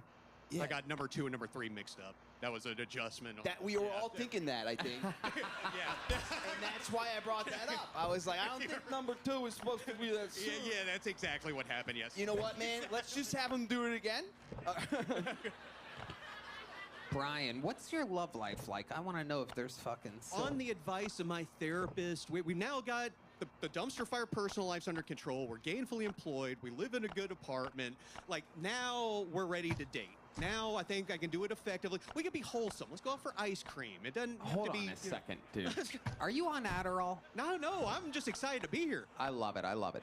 So are you seeing somebody? I got no answer out of that. No, I'm looking. Not well, but I am. What's the first thing you look for in a lady? Like, what do you notice right away? I don't think. Answer. 1, 2, 3. Go. Honestly, another comedian, because they'd be sympathetic to the lifestyle and the craziness. Come on, you know? Yeah. Let's go physical. What's a physical feature? Yeah. What do you look for in Kind a of woman? dark hair. They're just MC Hammer-ish a little bit? No, not that. Brunette. There we go. Wow. Brian, when's the last time you were with a woman? 2024. Okay, I thought you were going to say 20 years ago. No. We had rehab and therapy in between, and that's why. What happened with rehab? What were you doing to go to rehab? You that I got that kill Tony bounce from the Big Joke. Is everybody doing fentanyl after getting pulled out of a bucket now? Is Yes, this what I'm that's the finding out Austin here way. tonight? What the fuck is going on, people? Dude, no, it was you're just coming off the street being a nobody, and then you get you did so great. It got out of control. Is for your like a year. tempo always this Oh fast? yeah, 1,000 miles an hour. Okay, hold on. Let's let him answer the question, Red Band. So, what did you go to rehab for? In order, alcohol, marijuana, cocaine, methamphetamine, Adderall, LSD, and something. There was more. Why do people that do cocaine and meth mention marijuana and alcohol? Like, Because that's not on the thing. I love that they all do that. Not Like, the way I did it. The way I did it, because it's like you go and you got to do your errands during the day, and you come back to the rehab clear, and they drug test you when you get back. And I'm trying to get better, so we're doing the drug test. It took 8 weeks for me to piss clean for weed. And that's from all the dabs and the gummies and all the bullshit. Like, yeah, it builds up in your system. Right. Oh, yeah. Well, yeah, when you're up 24 hours a day because Yes. of the meth, there's Yes. a lot of time to do marijuana things. Tons. Freeze it up. So let's mostly talk about the meth here. What the fuck was that? Deez, was that you? Oh, okay. Sometimes Deez accidentally hits a sound effect. What was that, Deez? Okay, all right. It made sense. I don't think they heard that. We just heard it like it was some guy right over here. That made sense. So take us through a wild day or night or a paranoid part of meth. We've all seen Breaking Bad. That's as close as most of us have come to meth. An easy way to put it is the first 72 hours are a lot of fun. Any time after that, it's like in 5 days your body shuts down. So the days 4 and 5 are just a giant question. But give us an example. Like, what did you do? What's something you accomplished? So one of the things I used to do is I would need to get some air, right? What does get some air mean? It means take the pre-dawn bus to Walmart, wait until 6 a.m. for the doors to open, and then walk around the store like a maniac, comparison shopping appliances. Ooh, that's a good price on cookies, just being an idiot in public. Not really anything dangerous with that. That's not quite the exciting answer we were looking for. You never did anything kind of crazy on meth? You ever did a lot of taxes in one day or anything? No, that's part of coming back to regular life. That's why we love the tax code. Oh no, we don't love. All right. We You're put that still other shit in defending the IRS. Come on, guys. Yes. Come on. You might have one of the most boring meth habits I've ever heard of in my life. I'm downplaying. That's severely. incredible. But, I mean, why would you downplay on a big Because I'm fun embarrassed podcast? about it. I'm not Nikki Sixx bragging about it in the old days. Whoa, Nikki Sixx. Don't MC Hammer yourself right now. Don't dig to the 80s for your references, bro. All right, Brian, here's a little joke book. We'll do better next time. There he goes, Brian Cook. Don't overdose because of this performance. Don't relapse. Tonight's sponsor is Merriweather Farms Natural Beef Sticks. I love beef sticks. Of course you do, Red Band. You look like your blood type is gas station teriyaki. Go ahead, Red Band. Oh, these aren't gas station beef sticks. They're made with real American beef raised without antibiotics or added hormones. I wish I could say that. That's right. We are artificial, but this is real American beef. Not We some are imported mystery tube made from retired circus animals on the floor of a bus station. They're savory, packed with 9 grams of protein and easy to take anywhere. Work, the gym, your truck, or Brian's bedroom, where every snack becomes a cry for help. Oh, man, they taste incredible. They sure do. And let me tell you, unlike most things Brian puts in his mouth, you can proudly tell your family about these. So go to merriweatherfarms.com right now and use the code word KILLTONY to get 20% off your first order of beef sticks. That's MERIWETHER farms.com. That's right, Merriweather Farms Natural Beef Sticks, real American beef. Bold flavor and enough protein to help you survive another open mic or one conversation with Red Band. You son of a bitch. I'm ordering some right now. That's right. Good job, Red Band. Maybe chewing will finally keep you quiet. That's merriweatherfarms.com and code KILLTONY for 20% off your first order. No doubt about it. Again, merriweatherfarms.com and code KILLTONY for 20% off your first order.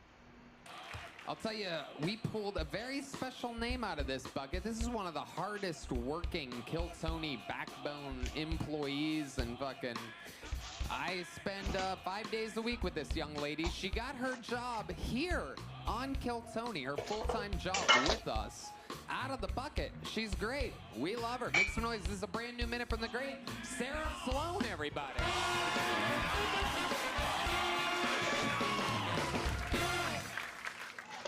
Hey guys, I recently discovered the most effective form of birth control. Is it me? Is it me?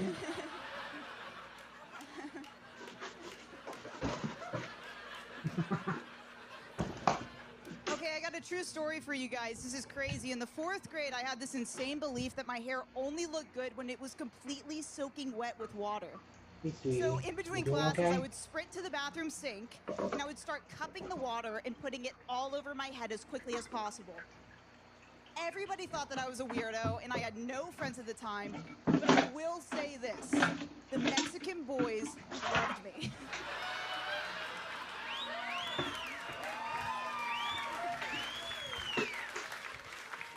And I always wondered why, but if I had to guess, it might have been because I had that wet back.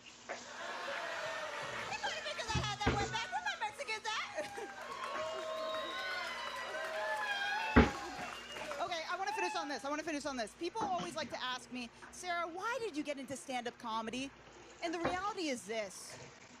I realized pretty quickly on that stand-up comedy was the only art form that I was capable of doing that would force men to look at me. Thank you. Thank you. Wow. Sarah motherfucking Sloan. I gotta tell ya, this is one of those moments where I get to talk about my favorite part of this show. And that is when people come back on and they're so much funnier than they were the last time. And the last time they were funnier than they were before that. And before that. Maybe it's because I know you, but I don't think it is. I was listening to the room, and even on your setup of wetting your hair, I was cracking up because it feels so authentic. It feels like something you can't just write at a coffee shop. It feels like that's genuine to you. I feel like everybody has their own version of a weird quirk like that, like thought that looked cool in grade school or whatever. So even during your setups, you were getting big laughs from me, and it's just incredible to watch you fucking crush up here tonight. Probably the set of the night so far tonight. Let's check in with the great Jeff R. Curry. Great job. Oh, thank you, Jeff. So funny. It goes to show, because that joke was so simple in the beginning. The first thing I said to Tony, I was like, that's so simple, but you made it you by just making the punchline funny. It's just a word written out. It's not that funny, but you going, it's a me. It's so adorable, and that Yeah. joke was within 5 seconds. That's what you need to do here, and that's that you did that at such a great job, and it was personal, so no one can take it from you, and it was real, and then it was racist right at the end there. Yeah. And it's, but she did it silly, so it's okay. Get it, Tony. Get it. I think I had it. Oh, I almost had it. Is it not charged? Oh, it's not on. Oh, shit. And now it's on. Wow. Oh, that thing's gonna fucking die next time it comes around. Did you guys...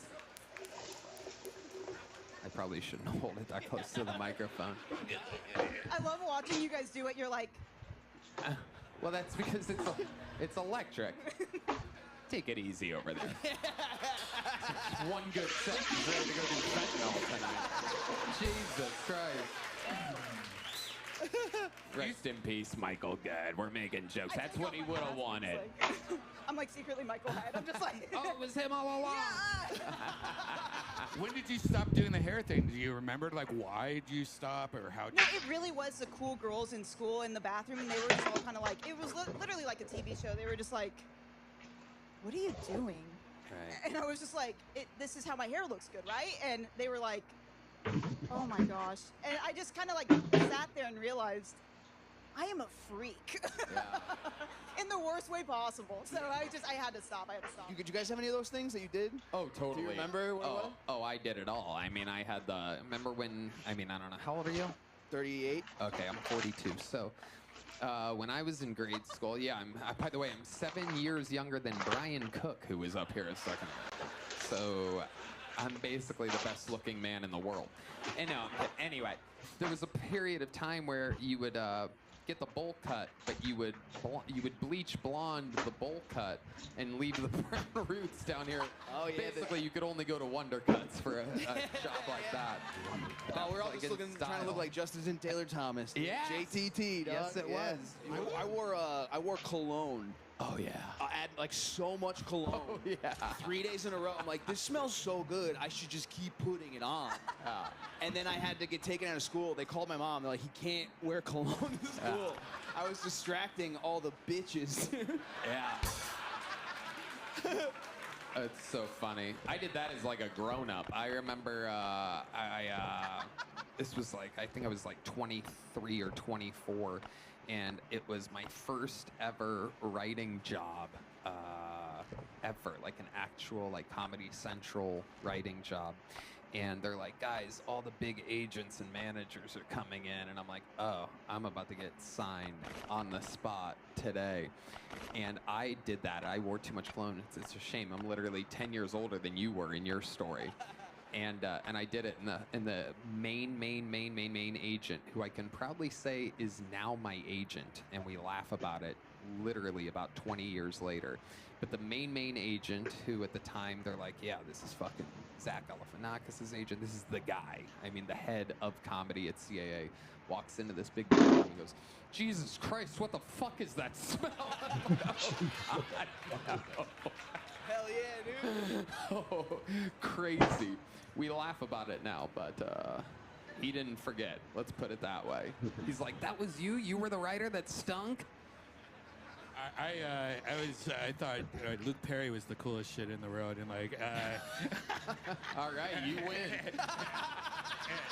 and then the guy. That's the end of the story. So I had really big hair at the front, like what's it called? Oh, we need pictures of that. Yeah, I had that, and everyone called me Poof, and I thought that was a cool name, but you look back at it, now you literally just had like hair up to here for no reason. So dumb. That's a slur in England. Yeah. Yeah. The real Poof. Shout out that slur. What the fuck? Yeah.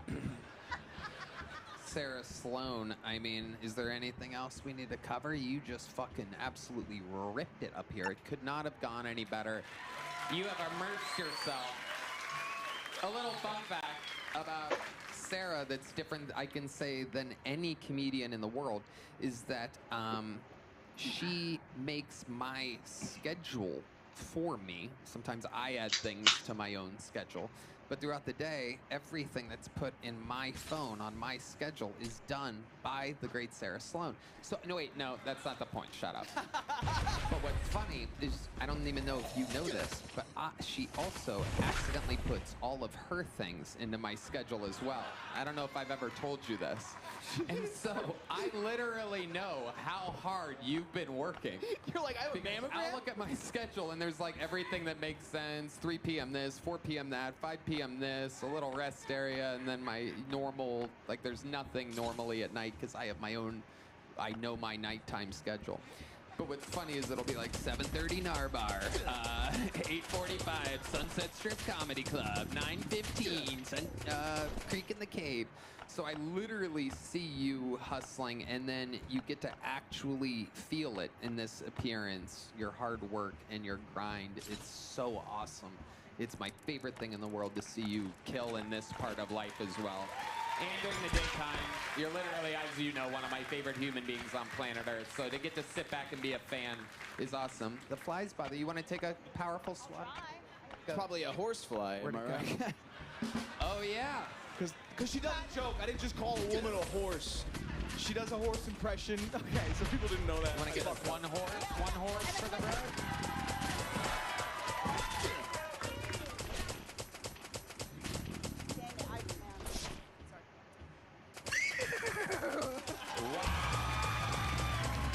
Unbelievable. Yeah. Sarah Sloan. Thank you guys so much. On to the next one we go. Before we get to the bucket, I have a special treat for all of you. And we also have momentum right now, which is exciting. So we'll see how this goes. I had a golden ticket winner arrive earlier. I don't even actually think he is a golden ticket winner. I just think he's what we call a growing scumbag favorite of the show. You've seen him many times before. He's a special treat always. Talk about a person much like Sarah that we've seen grow in front of our very eyes. We'll see how this minute goes. This is one of the real freaks, everybody. You know him. It's the one and only Uncle Laser, everybody.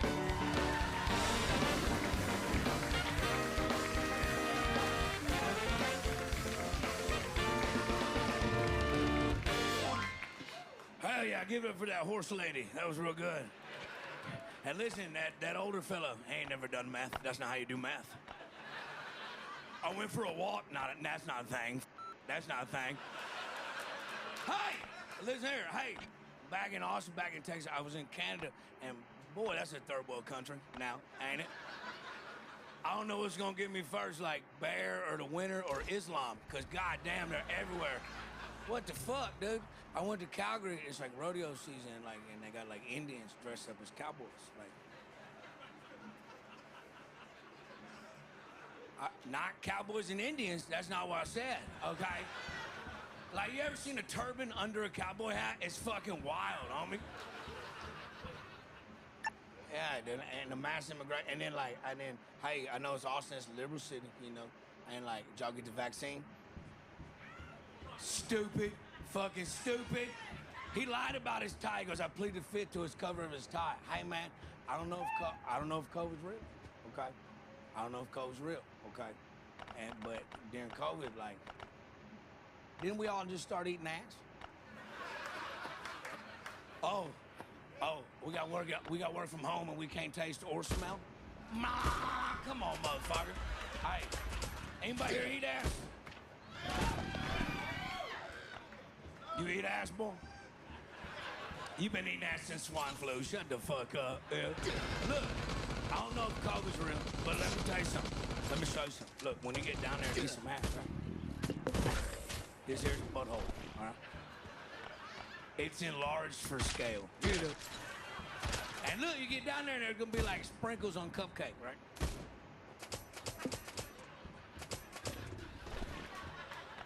Those are toilet paper balls, okay? Charmin pine cones. And listen, I don't know if COVID's real, and if you got a vaccine, you're a fucking retard. But I tell you what, you put your fucking tongue on them toilet paper balls, now you got strep throat. My name's Uncle Laser. Y'all been great. Wow. Wow.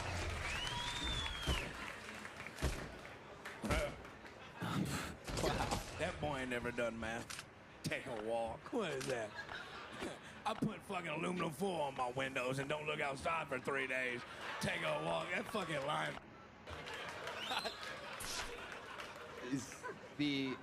Is that word your new get or done or something? You found a little trademark out there? Sorry, dude. YouTube has limitations. We're gonna have to bleep some of those. Yeah, I mean, I come with a warning. You what? I can't read.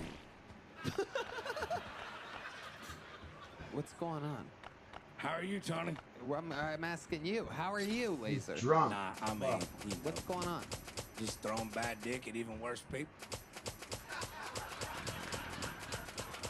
Trying to make it stick. I fucked a porn star that night. Okay, let's talk about that. Yeah, everybody had cool stories and shit about doing meth, but I don't want to do this. And look, like, I've been jacking off to this woman since I was like 13. It's like a MILF porn star. Like, I gave... What's her name? I can't do it. Yes, you can. She's a fucking porn star. I can't. Listen, she's my friend. She's my friend. And look, we're both drunk. Oh, God. It was a Lexus phone. Okay. And look, my family computer got 6 diseases from LimeWire. Went through 6 family computers.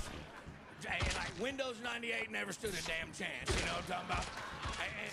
And look, I know everything she like. And then like one night we're drunk and she's like, "You'll come back to my hotel?" And I said, "Yes." And she's like, "We're getting ready to fuck." And I get in the bathroom, I splash water in my face and welcome to the shit. And I'm throwing a kitchen sink at her, and I'm not making a dent.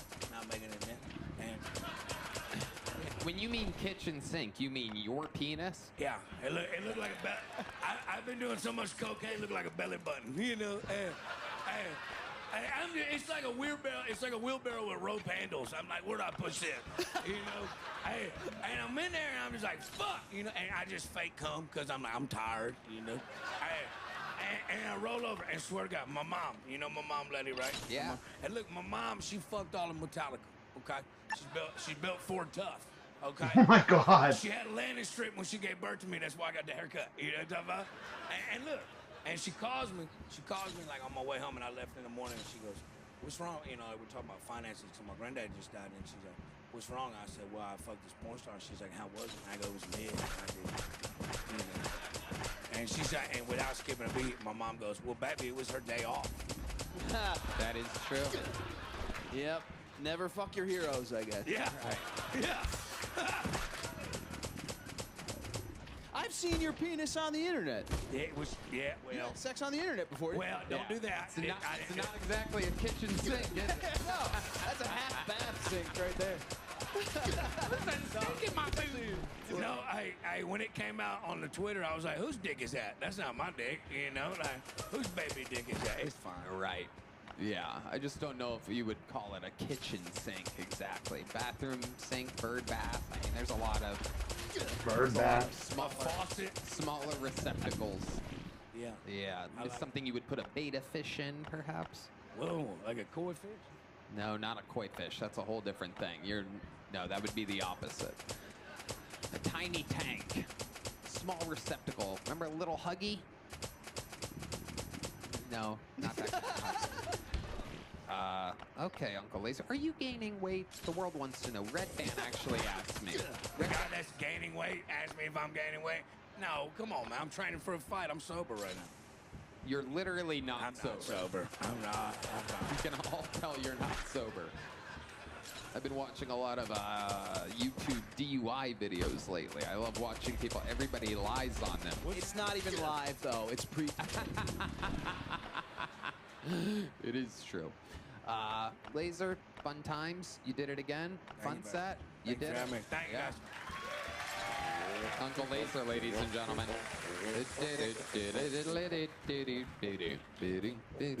Hello there. Kill Tony is sponsored by Blue Chew. When the bedroom goes quiet, men develop useless hobbies like golf, pickleball, playing with empty couplets. Could be anything. But the only thing worth searching for in those pants is the boner. The best hobby is christening every surface in the house, the kitchen table, ottoman, or washing machine mid-cycle. Blue Chew makes it better. Their arousal-boosting formula doesn't just deliver results, it gets both heads locked in to handle business. Blue Chew's mission is getting the country rock hard, leaving partners satisfied, and taking woodwork to a whole nother level. Red Band, tell the people how Blue Chew helps you turn a soft premise into a strong finish.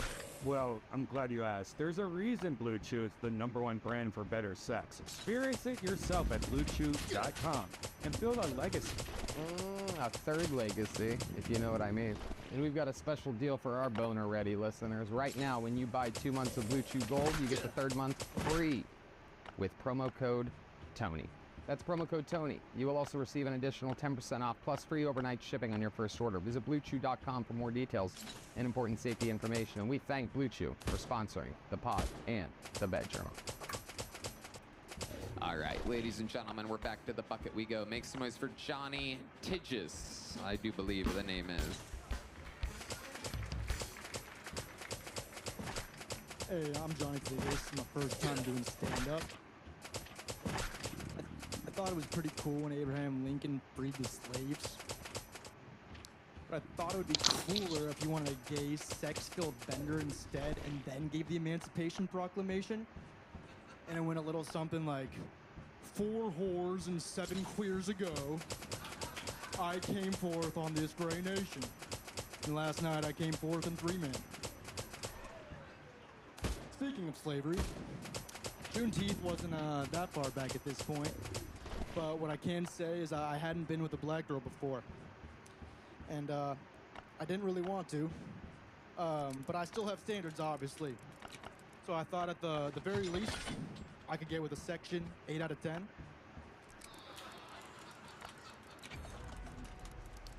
You know, gay people and obese people have a lot more in common than you think. You know, it's, they're both, Go ahead. I want to hear the end of this. They both have huge assholes or something? What were you going to say there? Well, yes, they are assholes, but no, what I was going to say is that, you know, they're both a little bit more on the feminine side. You know, you're usually the first person to judge when they walk into a room. But I will say the only real difference is that obese people already look like they have somebody in them. Gay people actually have somebody in them. Got it. Okay, Johnny's first time, everybody. Welcome, Johnny. There he is. Thank you. Welcome, Johnny. How old are you? I'm 22. 22 years old. That's an age to start. There you are. What have you been doing up until this point? A lot of different things. Spent most of my life growing up in the service industry. My family does weddings back in Virginia, so I started working when I was like 11 years old, I think. From there, a lot of service industry, more serving tables, did door-to-door sales, and now in Austin, I do tech sales. Okay. Very interesting. And how about with your normal life? What do you do for fun? You seem like the kind of guy you like to parkour or something?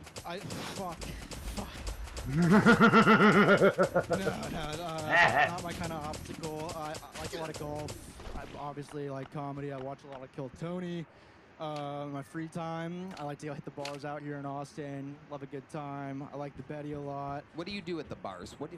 Explain to us what a guy like you does at the bar, because I just picture you sitting there kind of being creepy. You know, believe it or not, I have friends. So, like, usually go out with friends, try to pull chicks. Relatively successful sometimes. Really?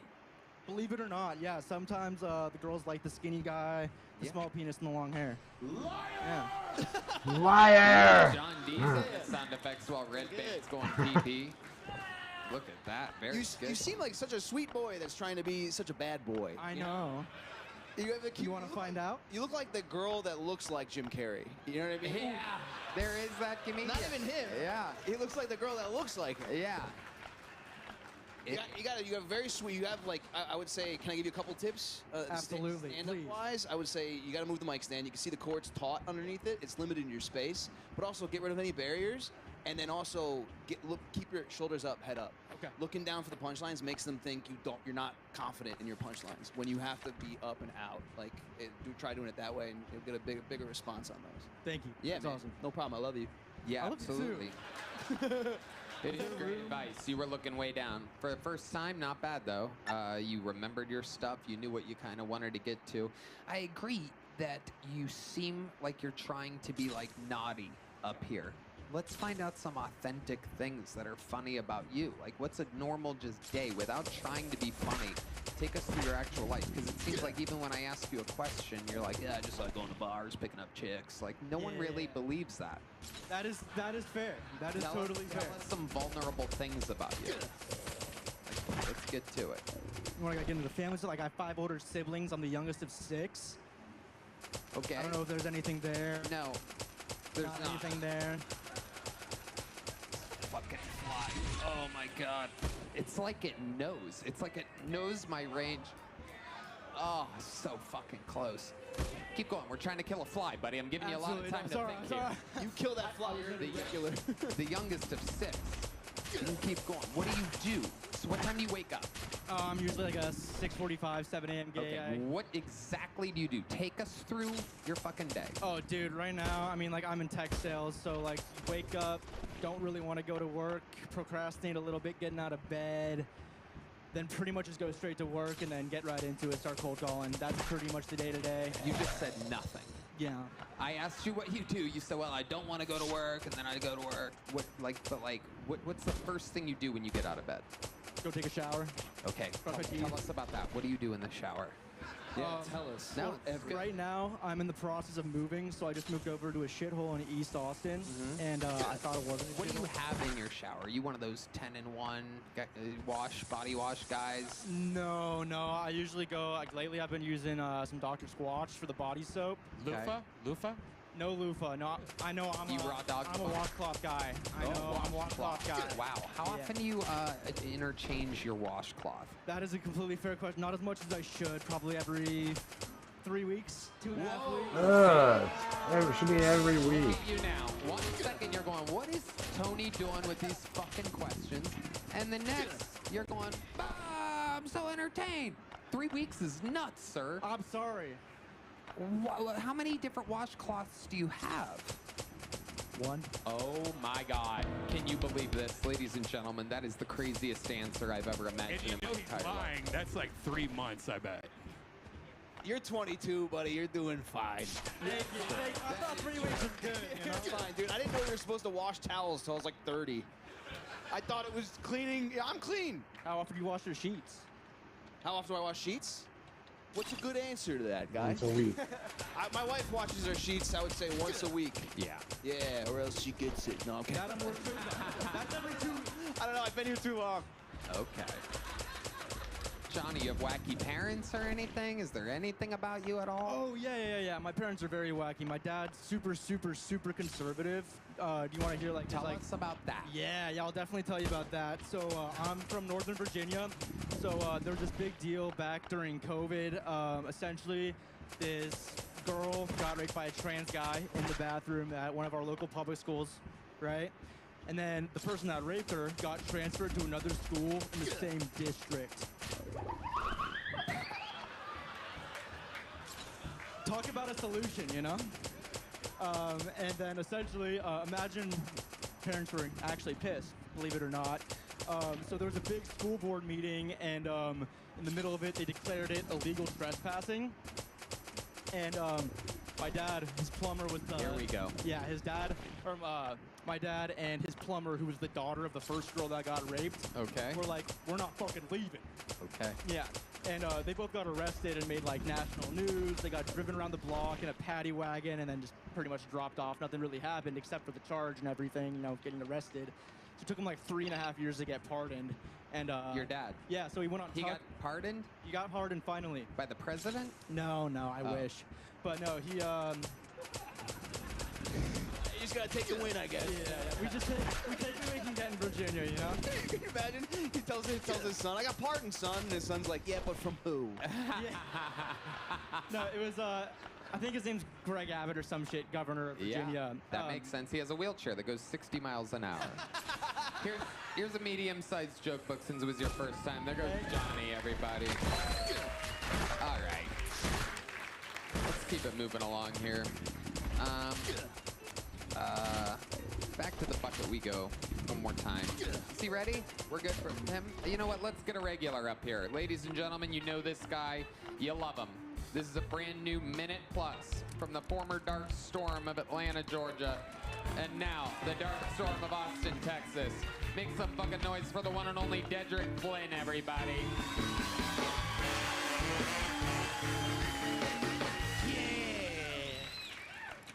Do y'all remember when science was sexy? Like, do y'all remember when, like, the sexiest thing you could be was, like, an astronaut? Or y'all remember when, y'all remember when, like, Bill Nye was getting the most pussy in America? Like, even your girl now, like, so you with your girl, and if Bill Nye show up, you like, get that nigga some pussy. He taught me about beakers and and geometry. That nigga really helped me out. Science used to be sexy, and then we all got our feelings hurt because we spent all this money to go to the moon, only to find out the moon wasn't made out of cheese. Right? Because I'm the only nigga that thought that the moon was made out of cheese. So, sir, your grandpa didn't come to you and he was like, the moon's made out of cheese, and every night God take a little nibble out of the moon, and that's why it go from waxing to crescent to new moon, right? So I was the only nigga that, if we didn't think the moon was made out of cheese, then why we put a flag in it? All right, and why we put a flag in it if we didn't think the moon was made out of cheese? If we didn't think the moon was made out of cheese, then why we send 3 white guys up there? 3 white guys love cheese. You don't even gotta know each other. You just put some cheese together. Yeah, these 3 white guys, put some cheese, y'all niggas best friends. Y'all niggas is best. The only people who like cheese more than 3 white guys is 3 white women, but we weren't sending them up there. Like, I don't even know if they could drive then. Like, you know what I'm saying? I don't know what the laws was. I wasn't born. But we couldn't send them up there. Then we sent Buzz Aldridge. That nigga got off the plane and he licked the rocket. He was like, ugh. Right? And now we don't give a fuck about the moon, right? We don't give a fuck about going to space. Every year, they like, we going to Mars. Don't nobody give a fuck. We like, nigga, I ain't never seen red cheese. You know what I'm saying? Like, that shit was, because we wanted to go mine the moon, right? Could you picture if we had found cheese on the moon, nigga? We would have been stealing every planet moon. Like, nigga, we would have took all 8 moons on Saturn, nigga. I learned that from Bill Nye. That's my time. I love y'all. Boom. Dedrick Flynn, ladies and gentlemen. I love you. 2.5 minutes all on moon cheese, everybody. Yeah. That's how it's done. We got to get that space charcuterie, Tony. Oh, my goodness. First of all, I'm lactose intolerant, so... Yeah. Well, you wouldn't know. You ain't never had moon cheese. That's true. Uh-huh. That moon cheese. The texture alone, it is incredible. Yeah, there's a lot there, Dedrick. You did it. The sexy scientist stuff, the beaker stuff, and then straight into moon cheese. How's life been going? Good, man. Just touring. I just did some sold-out shows in Tampa, Florida. Prepping for this special coming out and prepping for going to Madison Square Garden. Hell yeah. Having a fucking time of my life. I'm in the groove right now. I love it. Tampa's a crazy place, huh? Did you have fun out there? Oh, yeah. I've been going. It was crazy because, like, that was the first time I ever headlined there, but I've been going there for, like, 11 years. So, like, just getting to see all the people who've already been there, because they've been going for, like, 33 years, and they have some of the same staff every time you come. So, like, they were like, we've been waiting, and I got my headshot put up, you know, for it being one of my home clubs and me doing, like, over, like, 20 shows over there. But this was the first time I ever headlined and selling out. So it was, like, it's a big dream come true. Awesome. That's sick. I love it. I love it. I love it. Did I see you're in a music video or something like that? Yeah, I've been in a lot of music videos. Pretty sure I saw you in some of MC Hammer's recent work.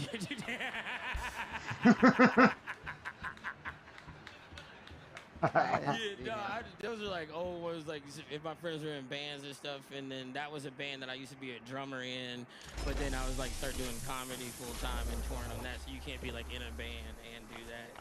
Wait, you're a drummer? Why haven't you done a Mexican drummer? Because I couldn't win. You play the drums? Yeah. We didn't know this. Yeah, well, because I was homeless, so like I ain't been able to practice. You know what I'm saying? You can't get a drum sitting there. Hey, Mike, can you just have my side for like 2 seconds? Like you could have been like, nah, he ain't ready. It's just let me. I just got out of jail. I got back. Let me fucking get Let me get my rolls. I got my drum set up in my apartment. How about like in a month? We can practice together, and if we can do it, and we'll do it on Kill Tone. We have a Mexican drum off, because I'm Texan now, so that means I'm part Mexican. I love it. Absolutely. Dedrick, you are amazing. You are a breath of fresh air. Always so fun to watch you grow and expand the length of your set here live on Kill Tony. Yeah. I love y'all. Thank y'all so much. Hey, y'all for having me. Let's go to MSG. Let's go into Vegas. New Year's Eve. Watch the playback of MSG. 2 episodes available right now. KillTonyLive.com. Okay. Back to the bucket we go. This looks like a fun name to me. Make some noise, ladies and gentlemen, for Ray Ray. Here we go. Kill Tony, Austin, Texas. Look at all these beautiful white people in here. It is safe for me to assume that some of you are vegetarians. It's all right. You know, vegetarians got their own language, you know what I mean? Tofurkey this, impossible meat that, faking. I don't understand. If vegetables taste so good, then why you keep trying to make things safe? If vegetables taste so good, why you keep trying to make things plant-based? You know what I mean? But listen, I get it. I digress, all right? If we call that vegetarians, then why don't we call Jeffrey Dahmer a humanitarian? It's just food for thought. It's just food for thought, okay? Yeah. But now, white people are amazing dog owners. You know what I mean?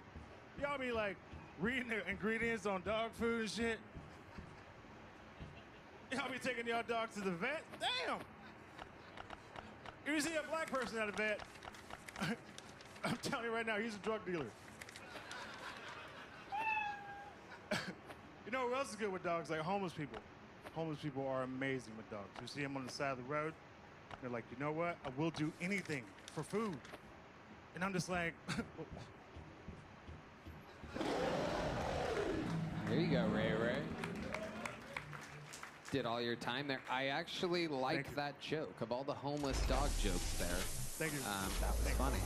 That's the funniest one I think I've ever heard. And I see homeless people with dogs a lot. I've seen black men, homeless black men, with a white woman and a dog. right. A lot. Right.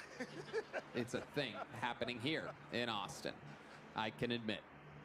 I'm always on the defense of Austin. There's not a lot of homeless people. I've been doing some driving lately. Yeah. I would say the homeless here are a little more like Tasmanian devilish than everywhere else. Like, there's no shoes, and they're like, blah, blah, blah. You know what I mean? Yeah. They spin a lot. You guys have some fucking dancing homeless out here. It's wild. Got him. I got his ass. Put him on there. You got it? You got it? Where'd the corpse go? Is it in your Get drink? the corpse. The cancer guy just ate it, but I got that motherfucker. Oh, he dead. He dead. Okay. That was funny, man. Those first joke was funny, too. I liked it. It's just that there was some stumbling in there. There was. Yeah, He was talking about moon cheese, right? Okay. Hey, yo! It was the last guy. Yo. Don't you look at me, MC Hammer. Yo. All right. Let's talk about it. Ray, how long you been doing stand-up? Since 2021. 2021. There you go. About 5 years. Where at? What part of Atlanta? What part of Atlanta? No, I'm kidding. Where are you from? Houston? No, I'm from California, but I started out in Manhattan and then went to Vegas. Oh, sweet. Yeah. Awesome. How long have you been in Austin? I moved here Mother's Day. Oh, nice. Look at that. How come not Father's Day? Not that close with your father? What is that? They have a date? Yeah, it's Halloween because he ghosted y'all.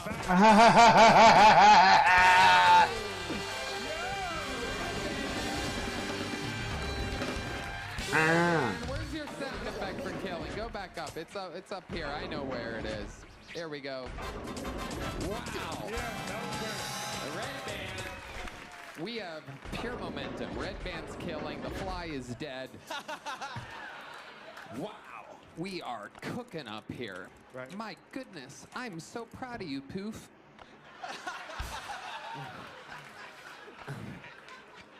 Oh my goodness. So Ray, what do you do for work?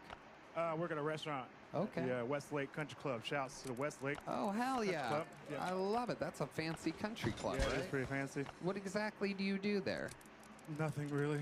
Wow. Perfect. Well, you know, I do prep and wash dishes and shit like that. Nice. Think of jokes. Well, Hell yeah. That's a good gig. That's a great gig.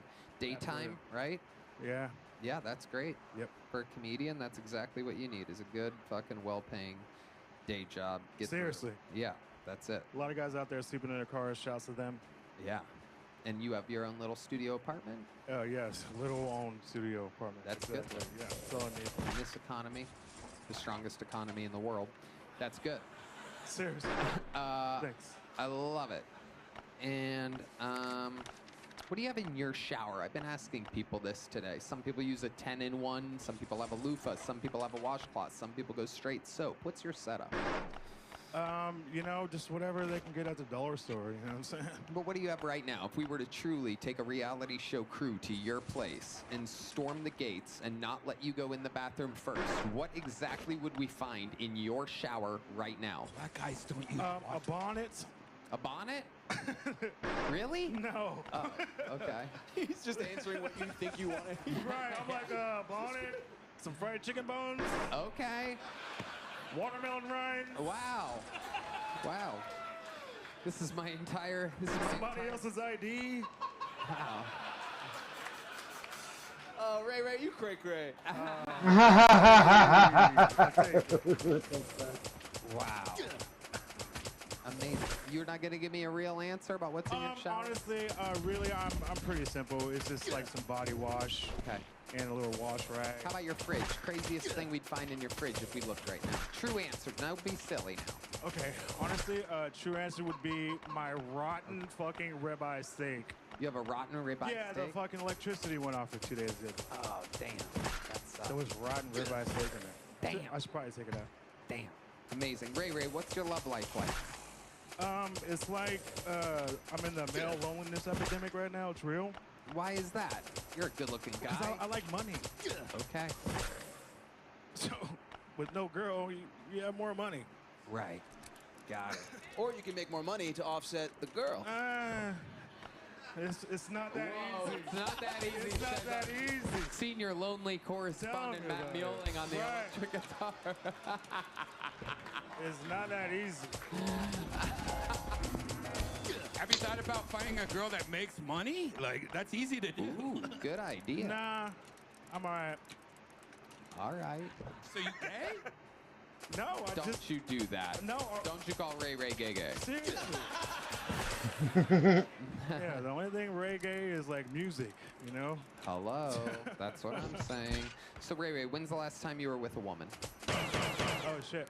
Probably just a couple weeks ago, actually. Okay, where'd you meet her at? How does a night like that happen? Take us through it. I met her on Facebook dating. Okay. She wanted to go kayaking like all the other white girls. Oh, my goodness. And you agreed to that? Fuck no. Right. No. Hell no. You're like, why don't we hang out at the dock? Well, seriously. I can barbecue there. Okay, so what'd you guys end up doing? She wanted to go kayaking. We know that you're not into that. No, we went to the bar. We were hanging out. Things were good. We're making out. We go back to my house. We're making out more. Yes. She ended up going down on me. Ooh. And then she had a seizure. Oh, my God. Whoa, how did that feel?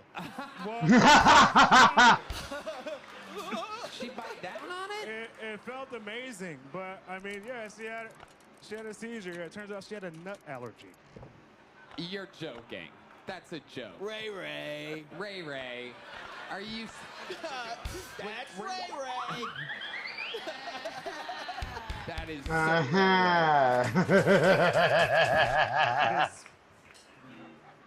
Ray. Yes, sir. Don't we do this every day? I work them long nights to get a payday. Right. Finally got shade, now I need shade. Finally got paid, now I need shade and a vacay. All these haters hating so much hate, I need an AK. Did you know that? Yo, bars. It's been bars. Look at MC Hammer? Yeah, Bars. I'm a big MC Hammer fan. Bars. So none of that was real. She didn't have a seizure. No, she did not have a seizure at all. I was just kidding. No, things were great. It was great. Okay, well, there we went a long way there. Yeah, we sure did. At least the fly's dead. Ray, what type of woman are you into? Can you describe the thick white woman that you're Respectful. physically, Loyal, physically. physical? Like what's your? Are you into Latinas, Asian girls? Yeah, I like Latinas. But what's your? I just said that as an example. Like, what's your main pick? It's basically like, what do you have back Yeah. there? Yeah, what are we working with here? You don't have a favorite? Not necessarily, to be honest. Like, you know, there's so many beautiful women in so many different textures. I've been to Denmark and fucking. Yeah. Well, good news. You just pissed off all the black women watching. Yeah, well, yeah. All Sorry. 4 black women that are fans of this show just turned it off. They don't want me. I'm a fucking dishwasher, bro. Right. You know, black woman. You just won them back. There you go. All right, Ray, fun times. Here is a big joke book. Oh, thank you. There you go. Ray, ladies and Thank gentlemen. you guys so much. Big love, I don't even everybody. remember the set, to be honest with you. I'm just giving him a big joke book in case he ever sees me on the streets. Thank you, Ray. Hell yeah. One more time for Ray. Back to the bucket we go, ladies and gentlemen. We're flying through it tonight. Make some noise for your next bucket pool. It's Daniel Van Tassel, everybody.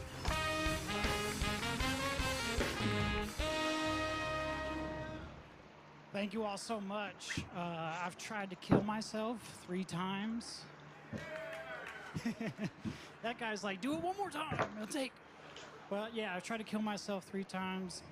One time I was standing on the edge of a bridge, and I hated myself. I hated my life. I didn't want to live anymore. But the real reason I was on that bridge was to prove that white man can jump. I say 3 times, but it's weird that it didn't take because my mom told me 3rd time's the charm. I'll get that bitch back with lucky number 7. I started doing jujitsu recently, and something I've noticed is that black guys really like grappling with white people. There's just something that comes across there's a smile that comes across their face when they start choking you and locking you up. It's like reparations is happening right then and there. All right, that's my time. Okay. Daniel Van Tassel. How long have you been doing stand-up? 3 years. Awesome. What do you do for work? Just door dashing right now. What else have you done? Have you ever heard of Fiverr? It's like an app. People like hire you to like put up shelves. Oh, okay. Do random shit. What's the weirdest Fiverr you ever had? Well, an old lady was like kind of trying to hit on me while I was putting together her dresser. Nice. That was pretty fucking weird. Hell yeah. Yeah, and she was like 80. Oh, wow. Yeah. What was she saying? She was like, "Oh wow, you're so strong. Ooh. Look at those muscles and tattoos." Hell yeah. Yeah, it was fucking weird. And she wore a robe. Mhm. Yeah, and like little parts of it were like kind of slipping a Oh, bit. shit. It was like the yeah. nipples? Yeah. Oh my god. Nah, her nipple was all the way down to her fucking pussies. Nice. I love it. Her nipple looked like it jumped off the bridge. You really tried to kill yourself 3 times? Yeah. Once was off of a bridge? Yeah. Which bridge? I was in Vegas. What bridge? Walking like over the street? Yeah, it was like the crosswalk bridge? No. No. Tell us the exact bridge. So it was a bridge on Fort Apache. You don't know the name of the bridge that There's you no, jumped like, off no of? bridge. I didn't jump off of it. Oh. Yeah. Okay. I almost did. I guess that's not really. A Did somebody suicide attempt. save you off or like? Well, I was just like being a pussy about it and just like standing there. But then it's over a highway. So I guess we've all almost jumped off of a bridge for pretty much. that. 'Cause Yep. That's not jumping is Yeah, basically not a suicide attempt. But right, but you were really kicking it around. yeah. Okay, how about the other 2 times? I took a bunch of pills. Which pills?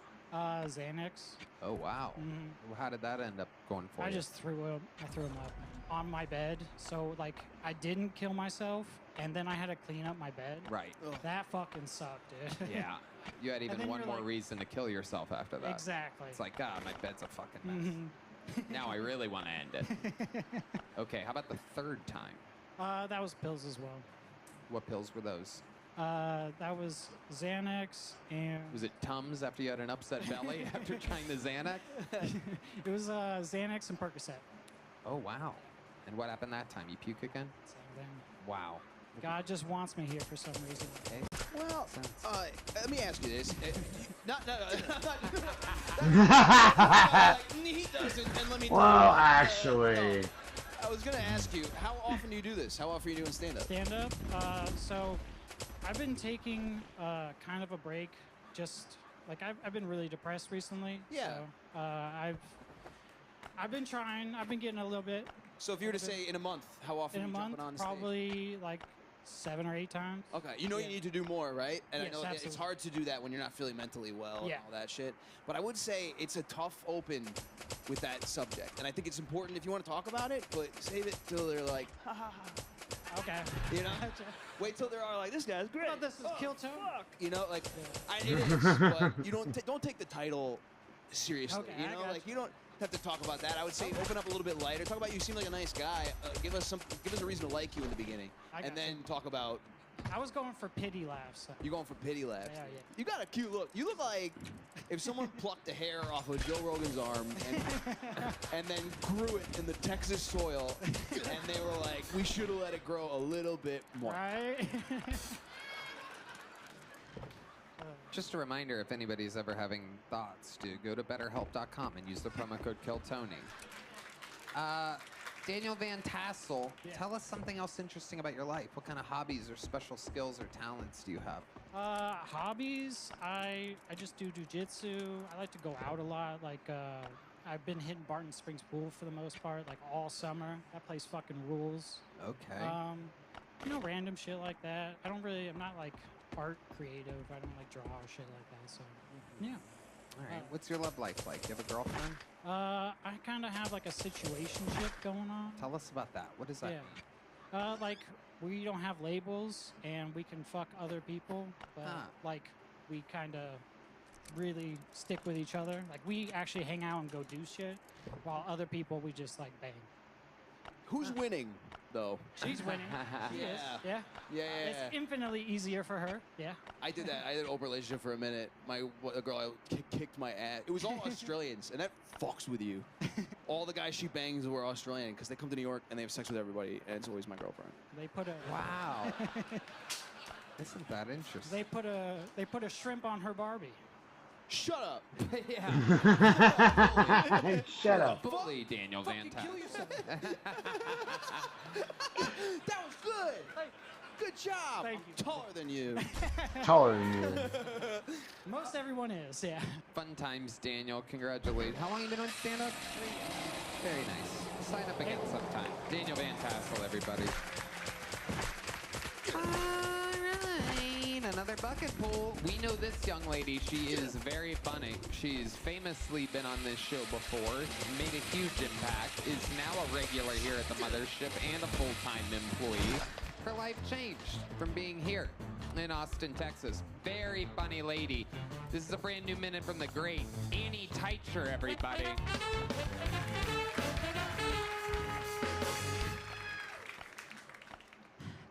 All my friends are getting married, having kids.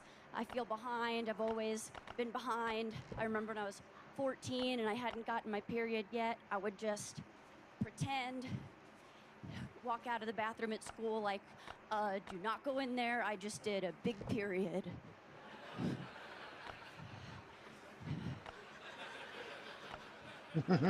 Yeah, last one of my friends to get my period. Last one of my friends to kiss a boy. He was 16, and guess who can't coach soccer anymore?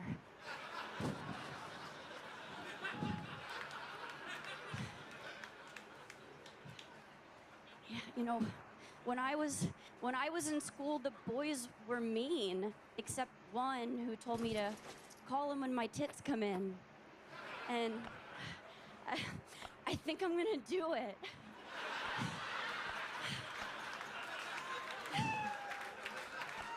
Wow.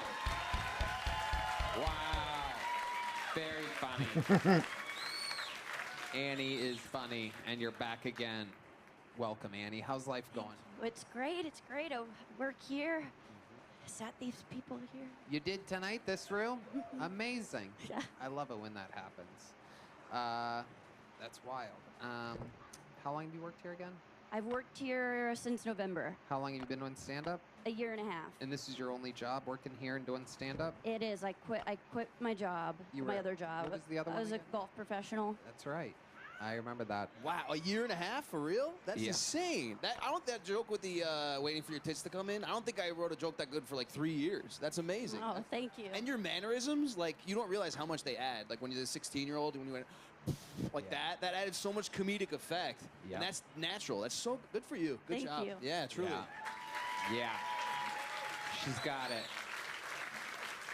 Very famously, I asked her a year and a half ago, I do believe it was, what the whitest or blackest thing about her is, and she said that she shops at Ross. And the place went crazy. And then I asked, right, what's the most Latino thing about you? And she said that she draws on her own eyebrows. And again, these were just like in the moment lobs that she knocked out of the park. Extreme natural talent that only goes one direction. And I completely agree with Jeff. I mean, you fly off the page for a year and a half in. How's the rest of your life going? That's pretty bland. The rest still unremarkable. Really? But I love doing comedy. What's your living situation? You live by yourself? I live by myself. And what's in your shower? Anything crazy? Oh, this is something from earlier. Okay. Yeah, I've been asking people tonight. You're the first female that I've asked because it's kind of a crazy question, but what's in your shower? Just a shampoo and a bar of soap or whatever? Looking for, I'm gonna eventually. What are you looking for? Washcloth, loofah, like what are you doing? Oh, You're at Loofah City. pardon? You are a lady of the loofah. Am I correct, or are you a washcloth gal? Do you know what a loofah is? Yeah. So I don't. Sorry. Yes. Yes. Perfect answer. What's that all about? Why are you shy about talking about I'm what's in your just shower? shy. I'm shy. You don't use anything. You just use soap? I use soap. You just go straight soap off your What hand? is this? No.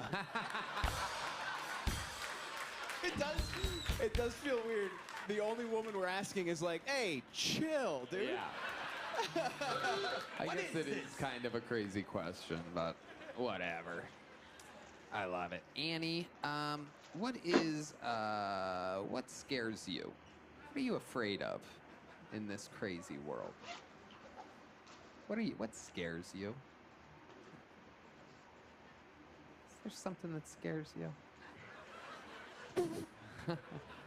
Gotta be something. You're looking at me like it's just straight up black people. He's going. Yeah. General violence. General violence. Yes. One of the lieutenants of our great army. I'm General Violence. I'm gonna have you motherfuckers doing 1,000 push-ups a day. Goddamn, we're all gonna. I am General Violence. You will refer to me as General Violence. The name matches my routine. That's right. General Violence. Have you witnessed violence? You do remember like a moment where you saw some violence that maybe made you? You know, this won't surprise you, but I haven't. Really? Oh. Yeah. Well, let's get her some violence, guys. Yeah. You haven't seen it out on 6th Street? You never saw a street fight or anything like that? They keep me inside. Yeah. It's like a tuxedo cat. She's a house mothership employee. We keep the ruggeds on the outside, and the sweet little Annie Teichers inside. She's an indoor cat. Do you get diarrhea a lot? Red band. Now, see, there I am trying to be a professional, hosting a real show, and then you pull a real poof, and you take it too far. And it's out of control. Do you get diarrhea sometimes? I do. I'll tell you. Your turn. I'm just kidding. Annie, you don't have to answer that. Give us one wacky fun fact about your life, Annie, that would surprise us. Just tell us something and then... I was suspended in the 1st grade. Oh, my goodness. Was it violence? It wasn't violent, no. What was it? I made a toilet out of snow during recess, and then I made the kids use it. Wow. Wow. Thank you. Oh my. And I feel like this shouldn't matter, but did you use it also? Or, oh, that's weird. I just ran this. You built it for them, and you're like, have at it. I won't. But Yeah. That's incredible. That's actually very adorable. That's kind of sweet. Here's a toilet. Use it. Red Band would have taken a shit in it. Blatantly for peeing, and he would have just he would have just Did sat they on poop it. in there? Any of them poop in there? No. Yeah. Really? So I got sent home. Wow. Yeah. You liked that, didn't you? You liked seeing other kids poop, huh? At the Red time, Band. I must have. Red Band. Poof. All right. Annie, you are just fantastic. We love you here. Truly one of the top young rising comedians in the world. She's here at the mothership all the time, crushing on actual lineups with the big kids. Only a year and a half in on real lineups. Look at this illegal immigrant taking the weirdest way possible to get out of here. All right, we having fun out there? This is our last bucket pool of the night, everybody. Right? Yeah. All right, make some noise, ladies and gentlemen, for Blazing Nana, everybody. Blazing Nana.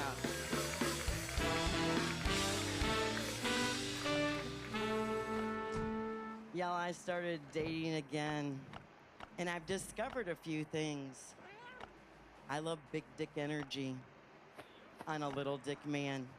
I mean, I want all that same swagger and confidence without the blunt force trauma to my swimsuit area. Yeah, and pickings are slim at my age. The best ones are already taken. Rest of them, dead half the time in their swimsuit area. I know you guys call that whiskey dick. Tastes nothing like whiskey. Oh, and I have dated a couple of the old guys on the boner pills.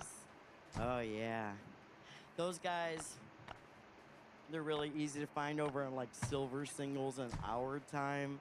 Those are the apps the old folks use to screw. And I can always tell who's taking them pills. I know what I look like completely naked. If a 63-year-old man marches in my room, soldier at the ready, I didn't make him pop that boner. He popped a pill. Ooh, and it could be fun. If he got it at CVS, hell yes. Texaco is a no bueno. Anyway, thank you so much. All right, Blazing Nana, everyone. You've been on this show before, correct? Yeah, it was a year ago. Okay, well, welcome back, Blazing. Thank you. Welcome, welcome. Jeff, what'd you think about that performance? it was fun. I see you have a lot of tattoos. What did they used to be? These tattoos. What did they used to be? I was worried about that one. I'll be honest. Things That was nice. That was nice. Honey, these tattoos are older than you are. I bet. Yeah. I bet. Those things are more faded than Uncle You're Laser. probably like 43, 44. Oh, I'm 43, 44. Thank you, bitch. Am I? Thank you, bitch. 38 earlier, and I was pretty confident about it. I know, it's a beautiful hair. God, I love it. Yeah, I started it. I deserved You're beautiful. You are. Blazing Nana. How long have you been doing stand-up, Blazing Nana? I started in 2019, and then the pandemic hit in the Bay Area, and California locked us up like Yes, they did. bad. And then I had two really major surgeries. The first one was abdominal surgery. I've lost a lot of weight. I had skin taken off. But then I had all my top teeth removed. Oh, shit. Why? And I had to learn how to talk with something hard in my mouth, which I'm not used to doing. You know what I'm saying? Whoa. So I had to learn how to talk with dentures, and it's been really crazy. Okay, so why did they take all of your top teeth out? Because they were really, really bad from getting punched in the head. I told you a year ago, you probably forgot. I am a victim and a survivor of domestic violence, severe congratulations. domestic violence, and I'm here, and now I can laugh about You it. lost all the weight after you left that guy? Yeah, I did. I mean, if you would have done it a little bit sooner, I mean, you could have avoided all the... Yeah, maybe. Still yapping. Hey, since you're being ornery, I want to play Hey Nana, what's in the fanny pack? Well, Can we let's do that? it. Come on. I mean, Because it's I have been hanging on to this. I haven't been pulled for years. I know. You lost all that weight, and now you have it attached to you remotely by a... But I have it attached for a reason, because I got you something Oh, for my goodness. your birthday a long Fentanyl. time ago. I love it. First of all, this is a chrome cue holder for your chalk when you shoot pool. Oh, that's very sweet. Nice. Thank you. I actually will And do then something with this that. is something that I thought you might like. I didn't know if you had one, because you're the golden pony, but now you're a Tex, and so you're the golden Tex. And wow. And I got you a nice belt buckle. It's a little longhorn there. Well, an American flag. Look at that. I don't know where I could possibly get one like it, but it's great to have another one. This is actually, I have a few of them. It's a spare. I do have a belt buckle collection. Somehow it started. Yeah. It has begun. Add one more thing. See, that's what I would answer if I was an interviewee on this show. I go, I have a belt buckle collection. And then everyone would call me Uncle Laser's favorite word, and then we would move on. Thank you for this belt buckle. That's very sweet. Anything else in there? What else you got? I was going to ask you if I could smoke with you all. Nope. You can't. I promise you, you can't. Okay. We can't have you fucking pulling a heart attack up here, and then your family tries to sue us and Joe Rogan, because they would. I know you would. Not a cigarette. Nope, you can't. No. Okay, never mind. I was going to ask if I could hang out and smoke with you guys, but no. That's okay. No, that's all I had was that in there, and that's about it. But I love it. Blazing Nana, give us one more little fun fact about your life. You seem like you've seen a lot. You seem like you are the type of lady that back in the day used to shut down a dive bar. You would you would be at that jukebox playing the best of the Eagles till the late at night. But I will tell you that I am a call-in personality on the #1 morning show in San Francisco for 11 years now. Whoa. 107.7 The Bone, KSAN San Francisco for 11 years. Yes, I'm that Blazing Nana from The Bone. So I'm kind of famous back there, but not here.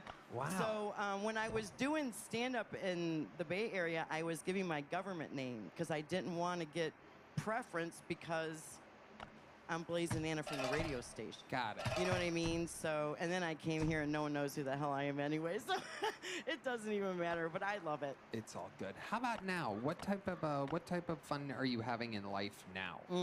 I retired to do comedy. I couldn't afford to do it in the Bay Area anymore. So I sold everything that I could, my car and everything else. And what kind of car was it? It was a 2001 Mitsubishi Mirage. Okay. Jalopy with 200,000 miles on it, but it was my puddle jumper. She got me from show to show, and I loved it. Okay. And so I haven't had a car for over a year now, and my neighbor is selling. I don't know if you're allowed to call them puddle jumpers anymore, by the way. I think you have to call them. I'm from Cleveland, Ohio. We have a lot of potholes and puddles. So. Oh, I thought you were talking about Mexicans. We're having fun here, puddle jumpers. Blazing Nana, when's the last time you had sexual intercourse with a man? It was about 2 years ago. It wasn't good, so if you want to know when's the last time I had good sex, it was about 8 years ago. Okay. Yeah. That was a black man? No.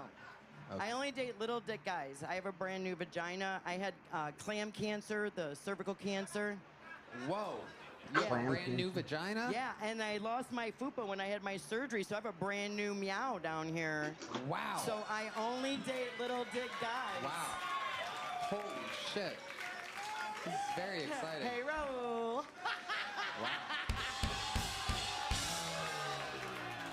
Wait, what did I miss over there? I've been telling him for a year I'm going to turn around and say, hey, Raul, to you for a year. I've been telling him I was going to do that when I got pulled.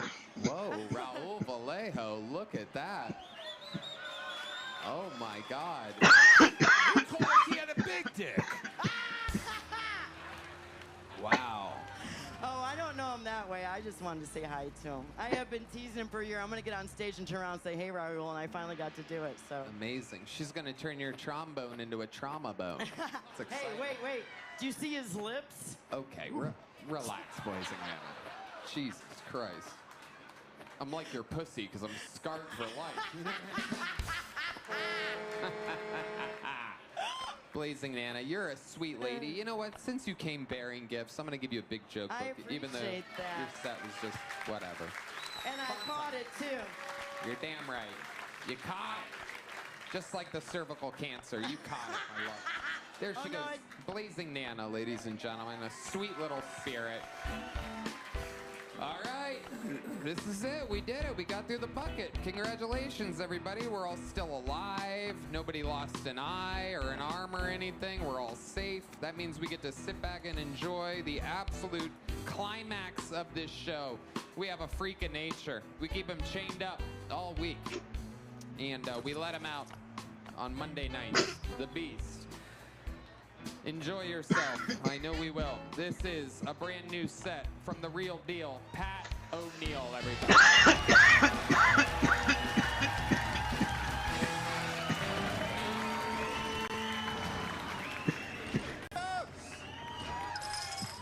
A lot of rabbit holes. I'm a furry. A little about me.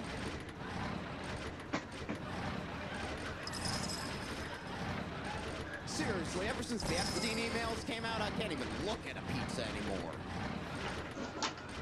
Without getting hard. No. That sort of stuff is an issue all over the world. Recently read a story about a man in the Middle East who married a child. Yeah, it's called the Quran.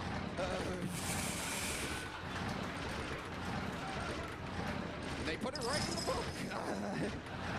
I would have left it out, you know? I would have left it out.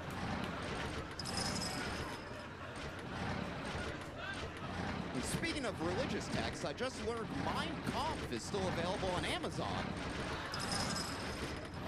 Even worse, they're selling it under cookbooks. Okay. Thank you. Wow.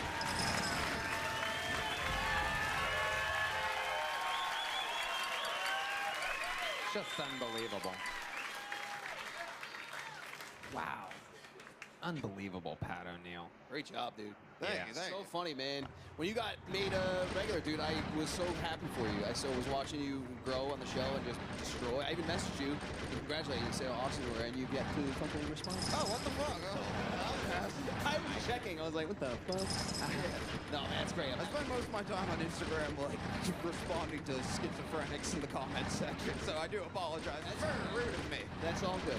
You're probably I truly missing a didn't lot of see it. messages. There's another mailbox. It's what is it?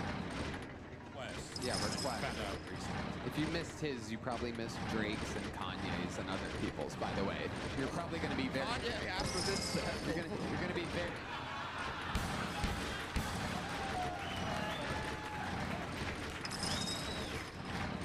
He's probably been following since the Smoking the Jays show a few weeks ago. I mean, you are just something else, man. It's like sitting back and getting to just watch one of today's truly, I truly mean this, best comedians out there. And getting to watch your process. I mean, I can't imagine. Actually, I can imagine, because I had you do a spot on one of my stand-up shows a couple of weeks ago, and watching you put all of this together in full sets, it's just incredible. It's, you know, to go joke, and with the stuff in the middle being funny, and your setups being funny, and the way you change directions being funny. The only thing funnier than when he does a minute or a set on this show is watching him do a longer set, because he builds momentum. Everybody, if they don't know who he is, figures it out real quick that he's very funny. And it all adds up. I mean, there's nothing that can stop your trajectory at this point. So I got distracted by this guy. I thought he was JD Vance for a second. Has anybody said that yet? I just noticed him right now. He is JD Vancey as it gets. Look at this guy. Hey, look at the Oh, eyeliner. he can even make a face to make himself more JD Vancey. That's crazy. I wasn't really watching it. I was afraid somebody had said it already. I was like, I'm going to go for it. That is incredible. Wow, and he does. He's here with an immigrant, so that is very... It's JD Vance. Yeah. He's here with Red Band's girlfriend. That is amazing. Pat O'Neill, how's life going for you? Anything crazy going on? Fucking good. I don't know. I'm just trying to, like, stay sane and get some sleep before MSG, honestly. Yeah. You know what I mean? I'm just fucking Yeah. I'm with you. Yeah. It's wildly exciting, and it is tough to sleep when you live this kind of wild life. It's a lot of fun, and you're attacking it. Red Band, I see. First time in New York, too. That's got to be fun for you. Yeah, it's fucking retarded. Yeah, it really is. You're going to New York for the first time to do Madison Square Garden 2 nights in a row. That is as exciting as it gets.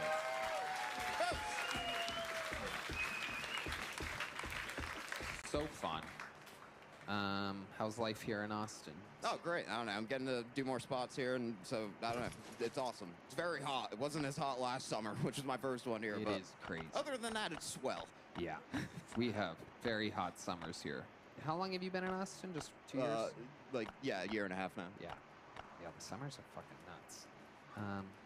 But you're doing it, Pat. I mean, you're absolutely crushing. Another unbelievable set. You deserve everything that's happening. There goes the great Pat O'Neill, ladies and gentlemen. He'll be with us at MSG. Watch the replay right now, KillTonyLive.com. He'll be with us in Vegas as well, November 13th and 14th. And, of course, he'll be here at the Moody Center New Year's Eve. Tickets go on sale August 18th. Use the promo code KILL26. How about a hand for the Kill Tony debut of Jeff Curry, ladies and gentlemen? Right now is the time. If you haven't already, go to Netflix right this second. Go watch Nice to Meet You. He's truly one of the best stand-ups working today. The drawing from Ryan J. Belt is in. Let's see what Chris Rogers drew over there. Hell yeah. Is that Jeff? Fuck yeah, Jeff R. Curry. I nailed it. Could have been me. Could have been...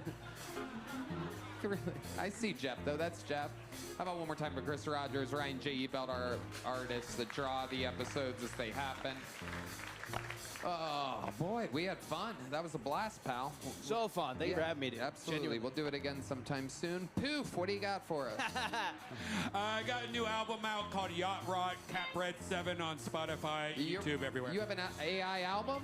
A new album, yes. Wow. Unbelievable, ladies and gentlemen. Anything can happen. Soon he might write an AI book. Or AI maybe. We're having fun I write here. the one lyrics. I know. Okay. How about one more time for Red Band? The great Jeff R. Curry. How about one more time for the best Sam band in the land, everybody? And to you, the live audience, we love you. God bless this audience. And God bless the United States of America. Thank you. Good night, everybody.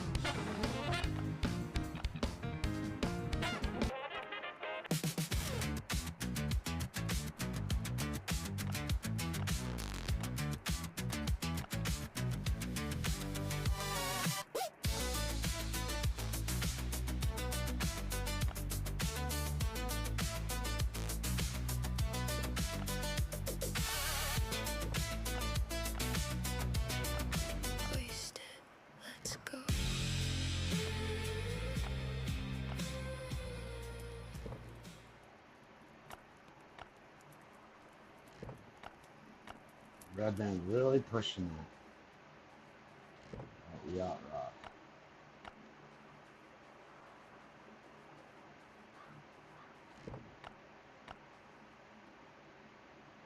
Alright.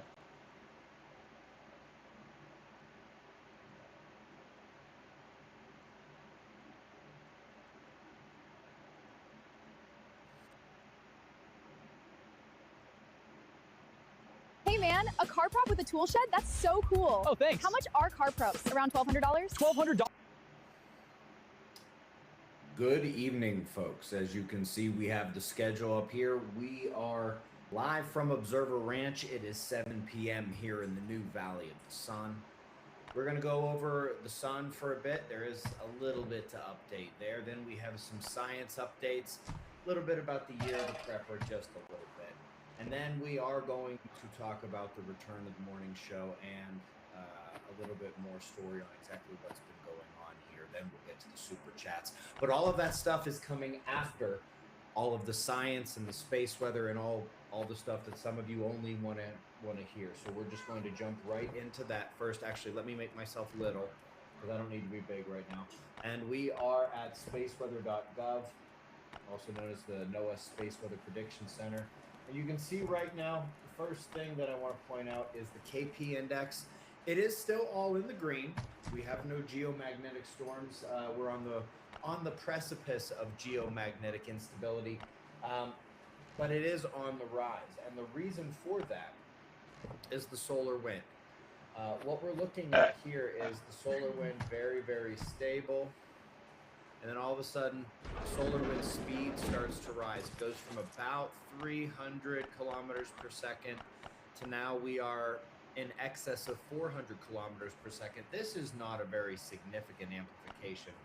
Big solar storms, big CMEs can often be 700, 800 or more kilometers per second. But this is the slight rise. And you can see that the density was pretty much, except for this little peak right there, underneath 10 protons per cubic centimeter. But when the solar wind speed began to rise, we have had several instances where there are denser shock waves within the rising ambient plasma speed. The reason why the KP index is on the rise is because we are seeing a bit of southward facing magnetism, and the BZ is tipped south, which means we are getting some coupling. The good news is that the fact that it is not a very strong stream at all is keeping the KP index under 4 for the time being.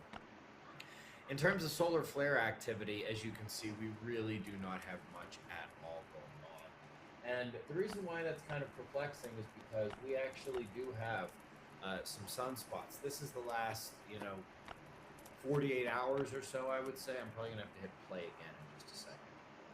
Oh, no, it's going all right. We've actually had some sunspots on the disk, but they have not really been able to produce much in terms of solar flaring. Now, as you can see towards the end of this sequence, the sunspots are getting a little bit bigger and getting a little bit more complex. And of course, this is happening right as they are departing the Earth-facing longitudes. Not necessarily a bad thing, but it's like this keeps happening, this Earth-facing solar quiet, and then as soon as it gets to the limb and then just over the limb, it's boom, boom, boom, boom.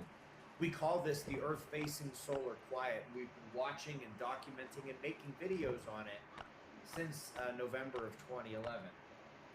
Lots of interesting ideas about where it comes from.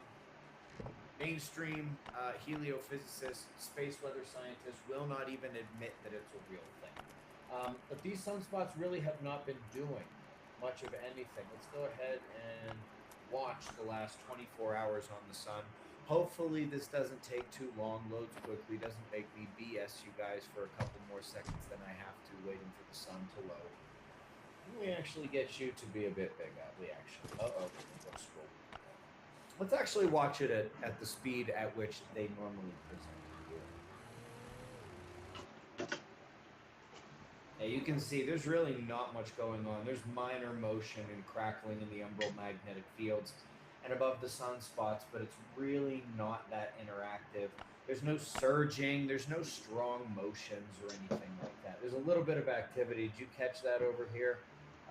That all went off to the right here, and this satellite looks from Earth. So that CME is not coming our way, and it wasn't Titanic anyway. It was just a tiny little thing. Let me actually go back down and just sort of put your focus right there. Let me see if I can spot where it is. Right there. It doesn't even look like much even when I speed it up. But in general, not much going on. And as you could see from here, let me actually jump to here. Even though we have some plague activity, there's no sunspot activity over there. When I was initially watching this earlier today, I was like, okay. We have these sunspots over here. They're not doing much. This looks like something. This looks like something. But it's really not. What we're seeing there is actually, do you see that sort of white scatter right there? And then there's more white scatter down here, which is exactly where the bright areas were over here. Not all the time do we actually get the sunspots that can have the solar flares and make the eruptions. Sometimes it's just strongly magnetic regions. So think of this as like growing localized disruptions. And I realize that this one over here looks like it could be close to the same size as this or this, but this is more of like a regional bubbling and magnetic activity, and these are more localized that do end up growing sometimes to be fairly large to the point where you'd say, hey, that looks kind of regional if this is regional. But you get what I'm saying. That line is a bit blurred when it comes to heliophysics. Now, I will say this. These areas are the only areas that can actually form sunspots. Now, we can't see if there's too many here at the moment. But we know that in this heliographic latitude, longitude, in this heliographic longitude, which will probably be the Earth-facing heliographic longitude in about 3 or 4 days, it's got potential to grow sunspots. So this would be worth watching. For those of you who have taken it upon yourself to be watching the space weather yourself, I would say that this magnetic area and this magnetic area, if we are going to get sunspot production, it's probably going to be there. And if we're going to get solar flare activity, at least in the next day or so, it's probably going to be from these growing and complexing groups over here. Although I'm not holding my breath, at least until they're fully out of the Earth directed position. If you're planning on all getting together, why stay in hotel rooms and not be together? Get an Airbnb and actually get together. Oh my God, we're back again.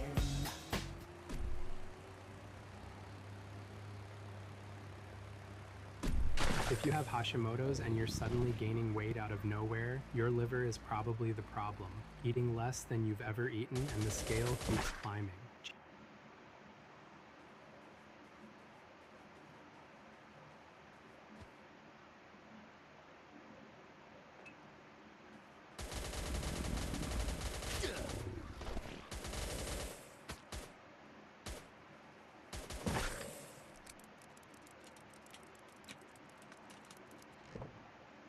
Until they're fully out of the Earth directed position.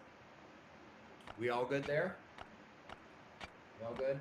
Other than this, like I said, I don't know how high the KP index is going to climb off of this. I'm not sure that the solar wind amplification is necessarily over, although it's already at the point where, okay, this is kind of long and drawn out for a CME. It can't be going on that much longer, which means that we may get a KP4, probably not a KP5 from this event. Probably won't hit geomagnetic storm rate. So let's jump to the first science article I wanted to hit today. So this is a pretty good one. I'm going to make it a little bit bigger. Twisted Physics. Astronomers solve a 30-year-old stellar mystery. ALMA observations of a protostar's twisted outflow finally shows the magnetic field scientists predicted but couldn't prove. Why is this important? Because this is a critical and literally and figuratively the central component of the jet torus sheet model of spinning magnets in space within an electric field. This is what we see at the galactic level, and we always have to remind, I guess we don't do this as much anymore, but for those of you who have been around since we were talking a lot of cosmology, one of the big things was that they're missing a lot of dust, they're missing a lot of plasma, and most importantly, they're missing how the motion of plasma and the magnetic fields tell them where the missing force is. It's not missing matter necessarily. There is some missing matter, but there's also missing energetic interactions, specifically electromagnetic and electrostatic.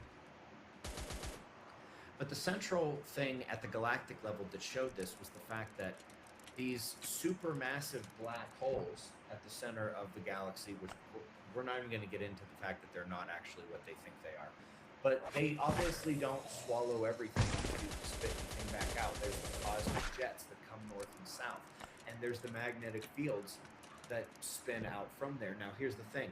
If you could zoom out from this artist picture here, zoom out, 100x, you would see these fields become fold into the poloidal fields that wrap from north to south pole, like that, wrap like that. And within that, you would see the torus. They've got the torus here. Now, In this stellar version, it's always a dusty torus. And in the galactic version, it's always more of a plasma and star-laden torus, the ones going really close around the center point of the galaxy. But emanating from that, whether it's the galaxy or whether it's a star like the sun or any of the other stars that we have noticed, there is the rippling electric current sheet. And what's critical about this is, honestly, we can say even before this study came out, there aren't a whole lot of serious astronomers, astrophysicists, cosmological physicists, galactic physics specialists who would have denied the existence of this. At this point, enough has been implying that this is the case. Like, all of the evidence is pointing to this, that all there was left to do was actually find, oh, hey, by the way, we actually did get it on tape. You know, imagine every piece of circumstantial evidence in the case is pointing to one thing, and it's like, okay, well, the chances of all of these things pointing to this one thing and it not being true is like 1 in a bajillion.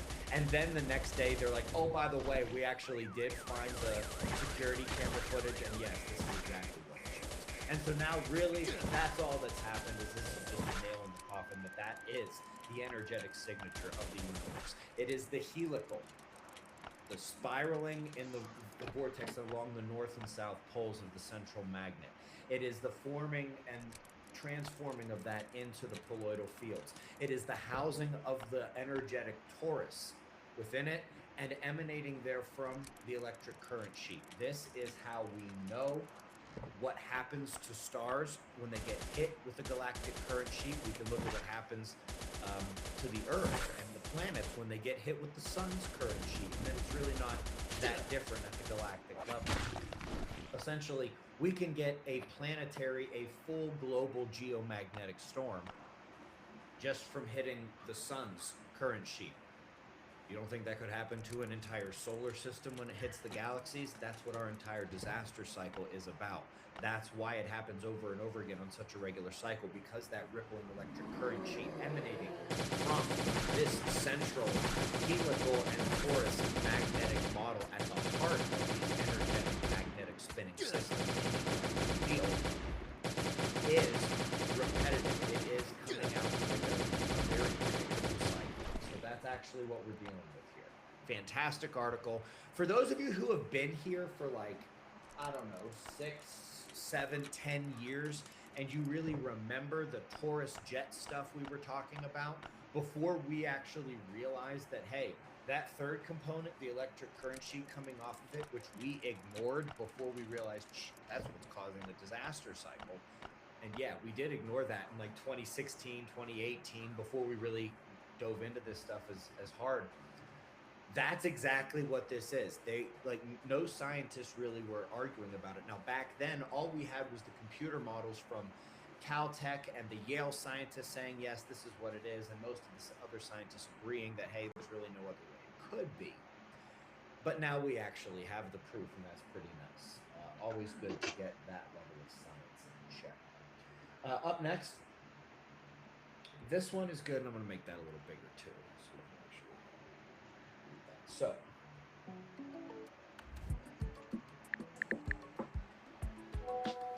Is it me or not?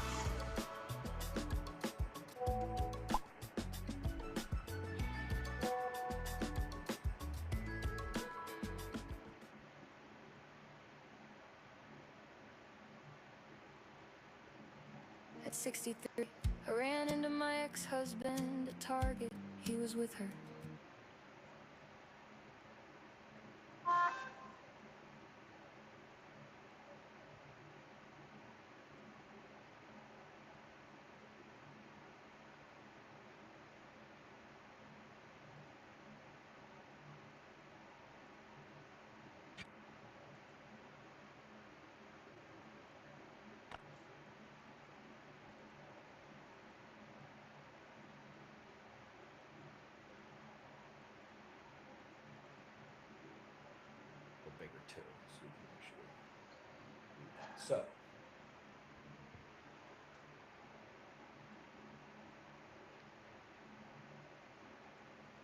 cops exposed this guy's dirty little secret right in front of his wife.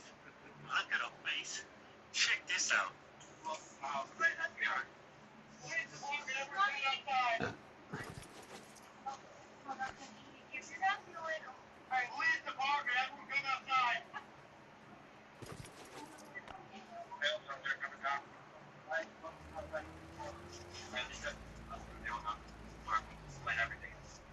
We're just gonna clear the living room so we can have you guys take a seat on the couch and I'll talk.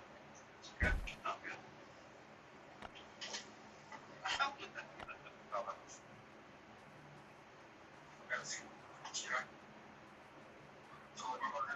He's gonna do all the talking with you guys. But right now, I just want you to sit there. And then he's gonna stand by, okay? Is everything okay? The detective, Scratsky, when he's upset, he'll let you know what's going on. Can you just confirm, like, we're okay, though? Like, yeah, no danger out there. No. Your husband quiet as hell. Well, she's with him, Detective Strauss. Yeah, I know, this is a shock to both of you. So, okay. And for you guys, when you orders, I just really look for the deaths, okay? No, this is my alarm clock upstairs. No, you're good. You're out. How long have you lived here? We've been a little over 14. Last year's a little over a year now. Oh, where'd you live? No, it's my street. He's right. All right, and what internet service provider do you guys have? Xfinity. This is Comcast pretty much since you moved in? Yes. And what service do you have? AT&T through my parents. I'm still on their phone. You're on their plan? I'm still on my parents. We have Verizon. Gotcha. So, what I do with you is I work in internet crime scene. So I'll explain what that entails. That, when I received what's called cyber tip, company, electronic service provider, they'll say, oh, we located this on our platform. We do investigate all of that, follow the legal process, that, trying to get more information. I've been having like hacking stuff, and Thomas asked about this stuff. Yeah, it's okay. What we have is discussion. It's private, like wife, anyway, situations. That's okay. Yeah, you need to go upstairs. I don't want you to know I'm a sick. And I'll give you a copy of the search warrant and look that over, like while you're waiting. And probably just ask about their officer.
struggle for a while trying to help.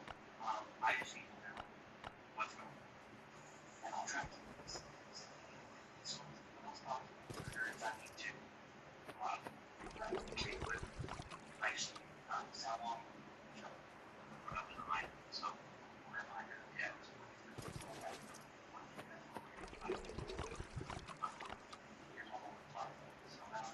He's stuck into the cup like he's his friend. Wait, shoot back. So it's a little bit wider, you know, instead of the back of the head. Yeah, it's a little bit wider. Yeah. Have you ever produced chop? When you were telling me before, those were hacked. Was that just a white line? It was like 50-50. Let's see how much. See what we do. And nothing surprises me. I don't know. If you could estimate the youngest age of song that I could jump in. Probably younger than 13, correct? Okay. Yeah. Do you prefer photos or videos? Have you ever saw this? Not professional, but didn't ever sit there and seem to hold up their starting about this. I've seen therapists with the center that is special. Yeah, it's usually something people can do themselves. I understand why. It's something you want to get over. I've been struggling with this. What else now? You do this until I am.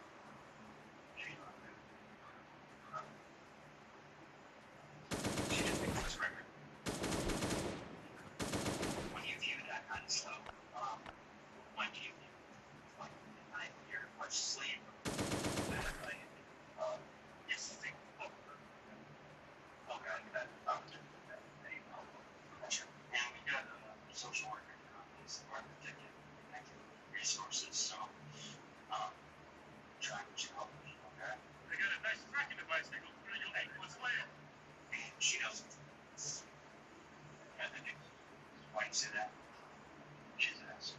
She locates something less than at one point in time, Snapchat meeting without how long was that? I really don't know. Okay. So you do use Snapchat to chat, not anymore. Were you an adult when that occurred? Okay. How old was it? Yeah. Was it a male? I don't know. Or yes.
Centaur. Now, no date has officially been announced just yet for the release of this Centaur robot, but it features modular limbs, it has replaceable components, and a quick tool interface, according to the company, for various missions that you may want to send it out on. Now, what's interesting is that this photograph released by the company, where they literally took a picture of it staring at you through the glass. Spread the word. Let me know what you think in the comments below. Follow along with Sam's Dave on all the news you need to know about. Holy hell, dude, if I see that coming to save me, I'm going into the fire. Whatever danger I'm in, I'm going right towards it, because this looks 10 times more dangerous. It's a freaking skinwalker with a chainsaw, dude. They could not have made this thing more terrifying. I don't know who that's supposed to save, because I guarantee you people will be running away from this thing. I guarantee you people will be running away from it. Yeah, it gets worse. I told you about the crazy robot. So it kind of looks like the devil that just came out. I mean, it literally looks like Satan. It released a template with it that shows you how to, showing you the weak points that you can fit, or even go with something like a future to take out the robot if it goes rogue. How crazy is that? That's actually insane that they will show you a robot. They give you a pamphlet on how to take it down in the case that it actually goes rogue. That's literally out of a movie, bro. This is not good, bro. It's just really not good. I shouldn't need instructions on how to take it out if it turns bad. Like, look at this. Somebody put, your home is burning. Come with me. Imagine being able to build an app with your name on it, just by thinking about it. Meet Base 44, a complete AI. You just kind of have to think of it from the perspective of a child. If a kid is in a house fire or a forest fire, and this is what they send them to save that kid is not going to allow this thing to touch it. It's going to freak out.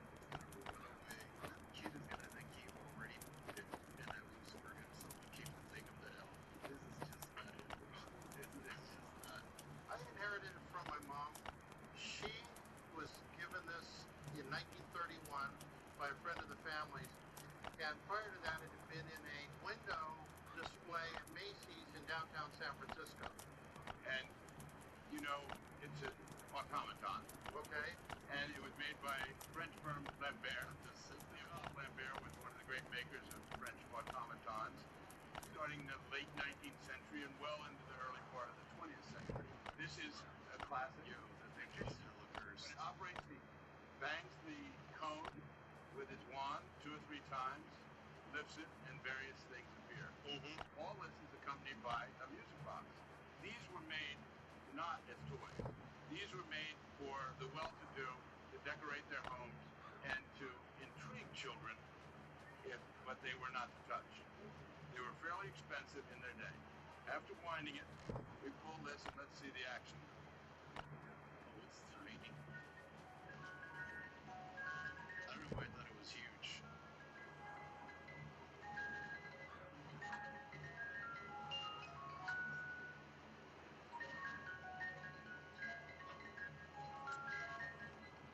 Jump scare. Oh. As if by magic, the watch just go off. It worked. The values fluctuate depending on condition. This one has some condition issues. It has some condition pluses. It needs some mechanical work. It has a little fraying on the collar here. This example would fall in the range for an auction estimate of somewhere between $10,000 and $15,000. Wow. That's crazy. I didn't realize it would be that much.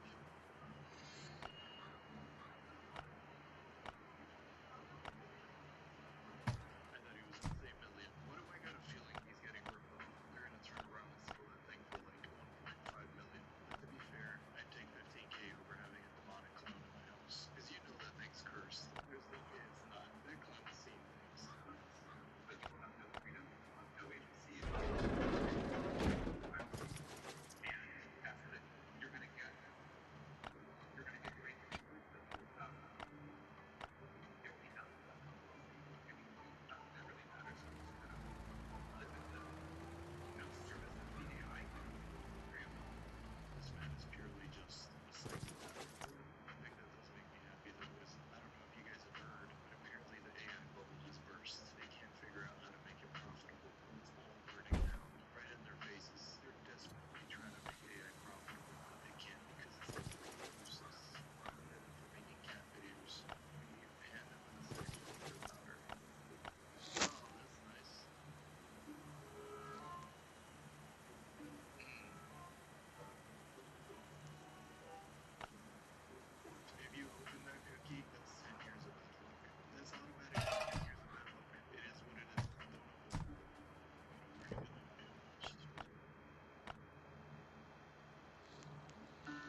just chilling there. Are y'all like near a volcano? What the hell is happening here? Shredder must be whooping the ass down there. Good reference right there. Hey, who thinks this guy got a ticket? Anybody? Oh my gosh, dude. Wow. He came out with it folded up and then it all dropped open. That guy. Hey, who thinks this guy got a ticket? Anybody? Oh my gosh, dude. Wow. He came out with it folded up and then it all dropped open. That guy. Yo, that's not a ticket, bro. He's giving him a list of everything he's done wrong since kindergarten. That cop is Everything wrong since kindergarten. Hear ye, hear ye. A traffic violation of multitude stands before you. Oh my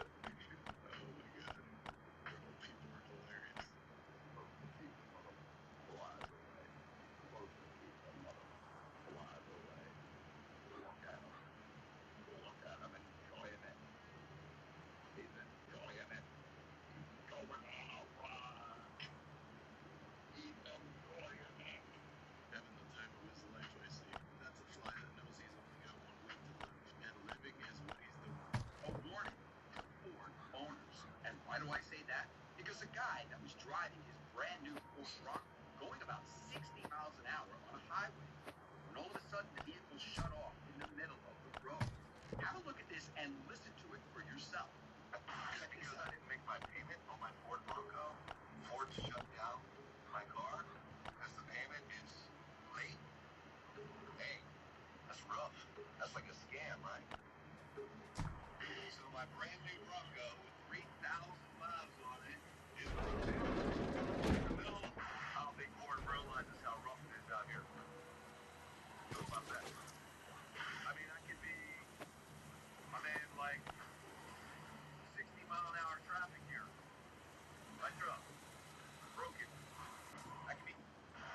And if you've ever been stuck on a highway, ever, you know how dangerous and scary it can be. Because a lot of people don't pay attention and may not see you till the last second. Luckily for him, he had a cone that he sat down behind the Bronco. But just think about it. How many other vehicles have a kill switch for you allegedly not paying or missing a payment? And this individual is 100% correct. I mean, seriously, they couldn't wait to park somewhere. But as I've mentioned in a lot of my videos, AI technology is going to become a big problem, especially brand new vehicles like this right here, where either you miss a payment, they shut it off as you're operating it, or they repossess it all on their own because they can start it up because they have control of the vehicle. So the bottom line here is, like I've said in plenty of past videos, this AI technology is going to be a big problem. Now the question I need to ask you is, what if that individual was struck by a vehicle, or his vehicle was struck while it was turned off with a kill switch on a road that the speed limit was 60 miles per hour? Who would be at fault for that? Let me know your thoughts on this in the comments. And as always, I'd love to hear from you. That might not even be a feature directly of the car. That might be like a thing that they installed, like how they install GPSs. But yeah, the technology's gonna get scary, dude. That for sure could have put him in danger. That's actually evil. They could have waited for him to park the car. Shutting your car off in the middle of the highway is completely unnecessary.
Hey, but what the is this, Stop?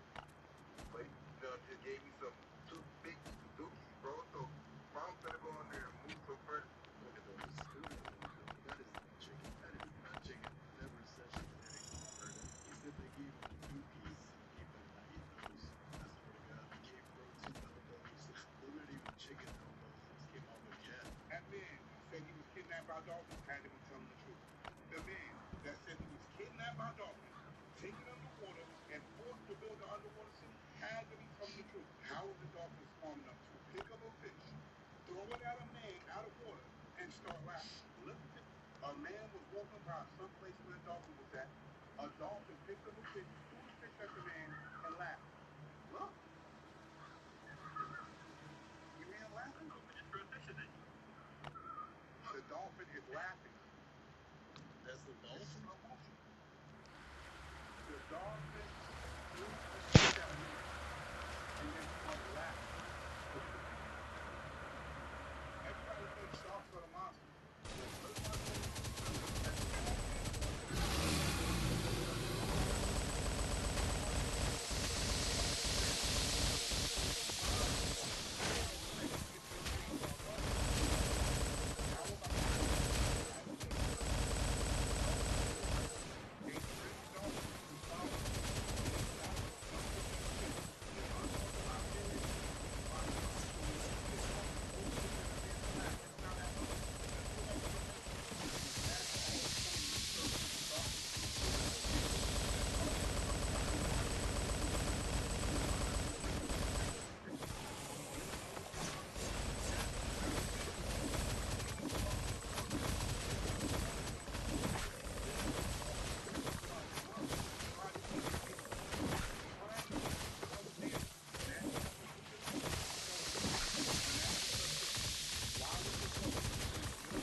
rips off his face, revealing a green entity underneath. This is a pure Gnostic art of disclosure. They're mocking the fact that many figures in authority are merely biological shell suits piloted by non-human parasites under the universal law. How to show you holding the reins, but they do it inside a cartoon so you possess it. Now notice the Border Patrol detaining the alien at the fence. Elite intelligence uses double meaning language. Alien isn't just about physical geographical lines. It's about interdimensional ground bridges. And the Artemis rocket launching into space, Artemis is an ancient deity of the moon and the astral veil. The moon, it functions as a frequency amplifier, holding the dense 3D matrix loop in place. Finally, look at the flying saucer blasting lasers and the gargoyle looming over the skyscrapers. Gargoyles represent lower astral parasites that feed on low frequency energy generated by crowded stress populations. They are showing you some kind of near-point anti-gravity tech fighting an etheric war right in our atmosphere. The timeline is fractured and they're broadcasting the grid's mechanics right on your face. Do you see it or is it just me? That's crazy. They really dropped that.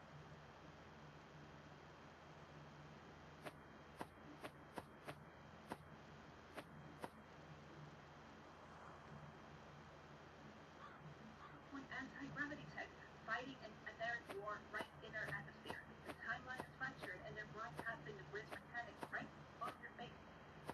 Do you see it or is it just me? That's crazy. They really dropped that.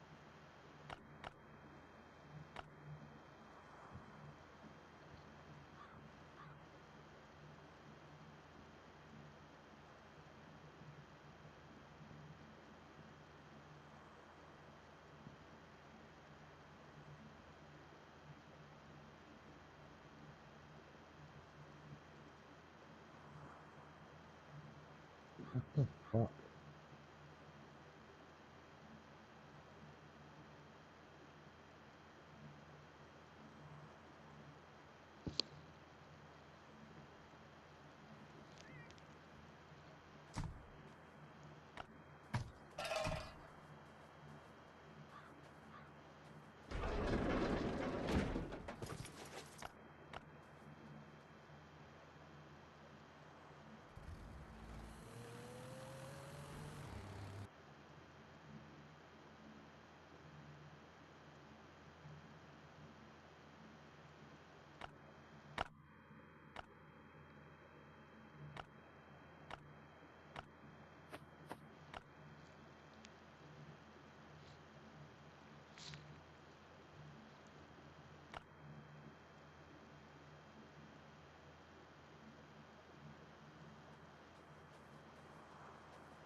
See y'all tomorrow.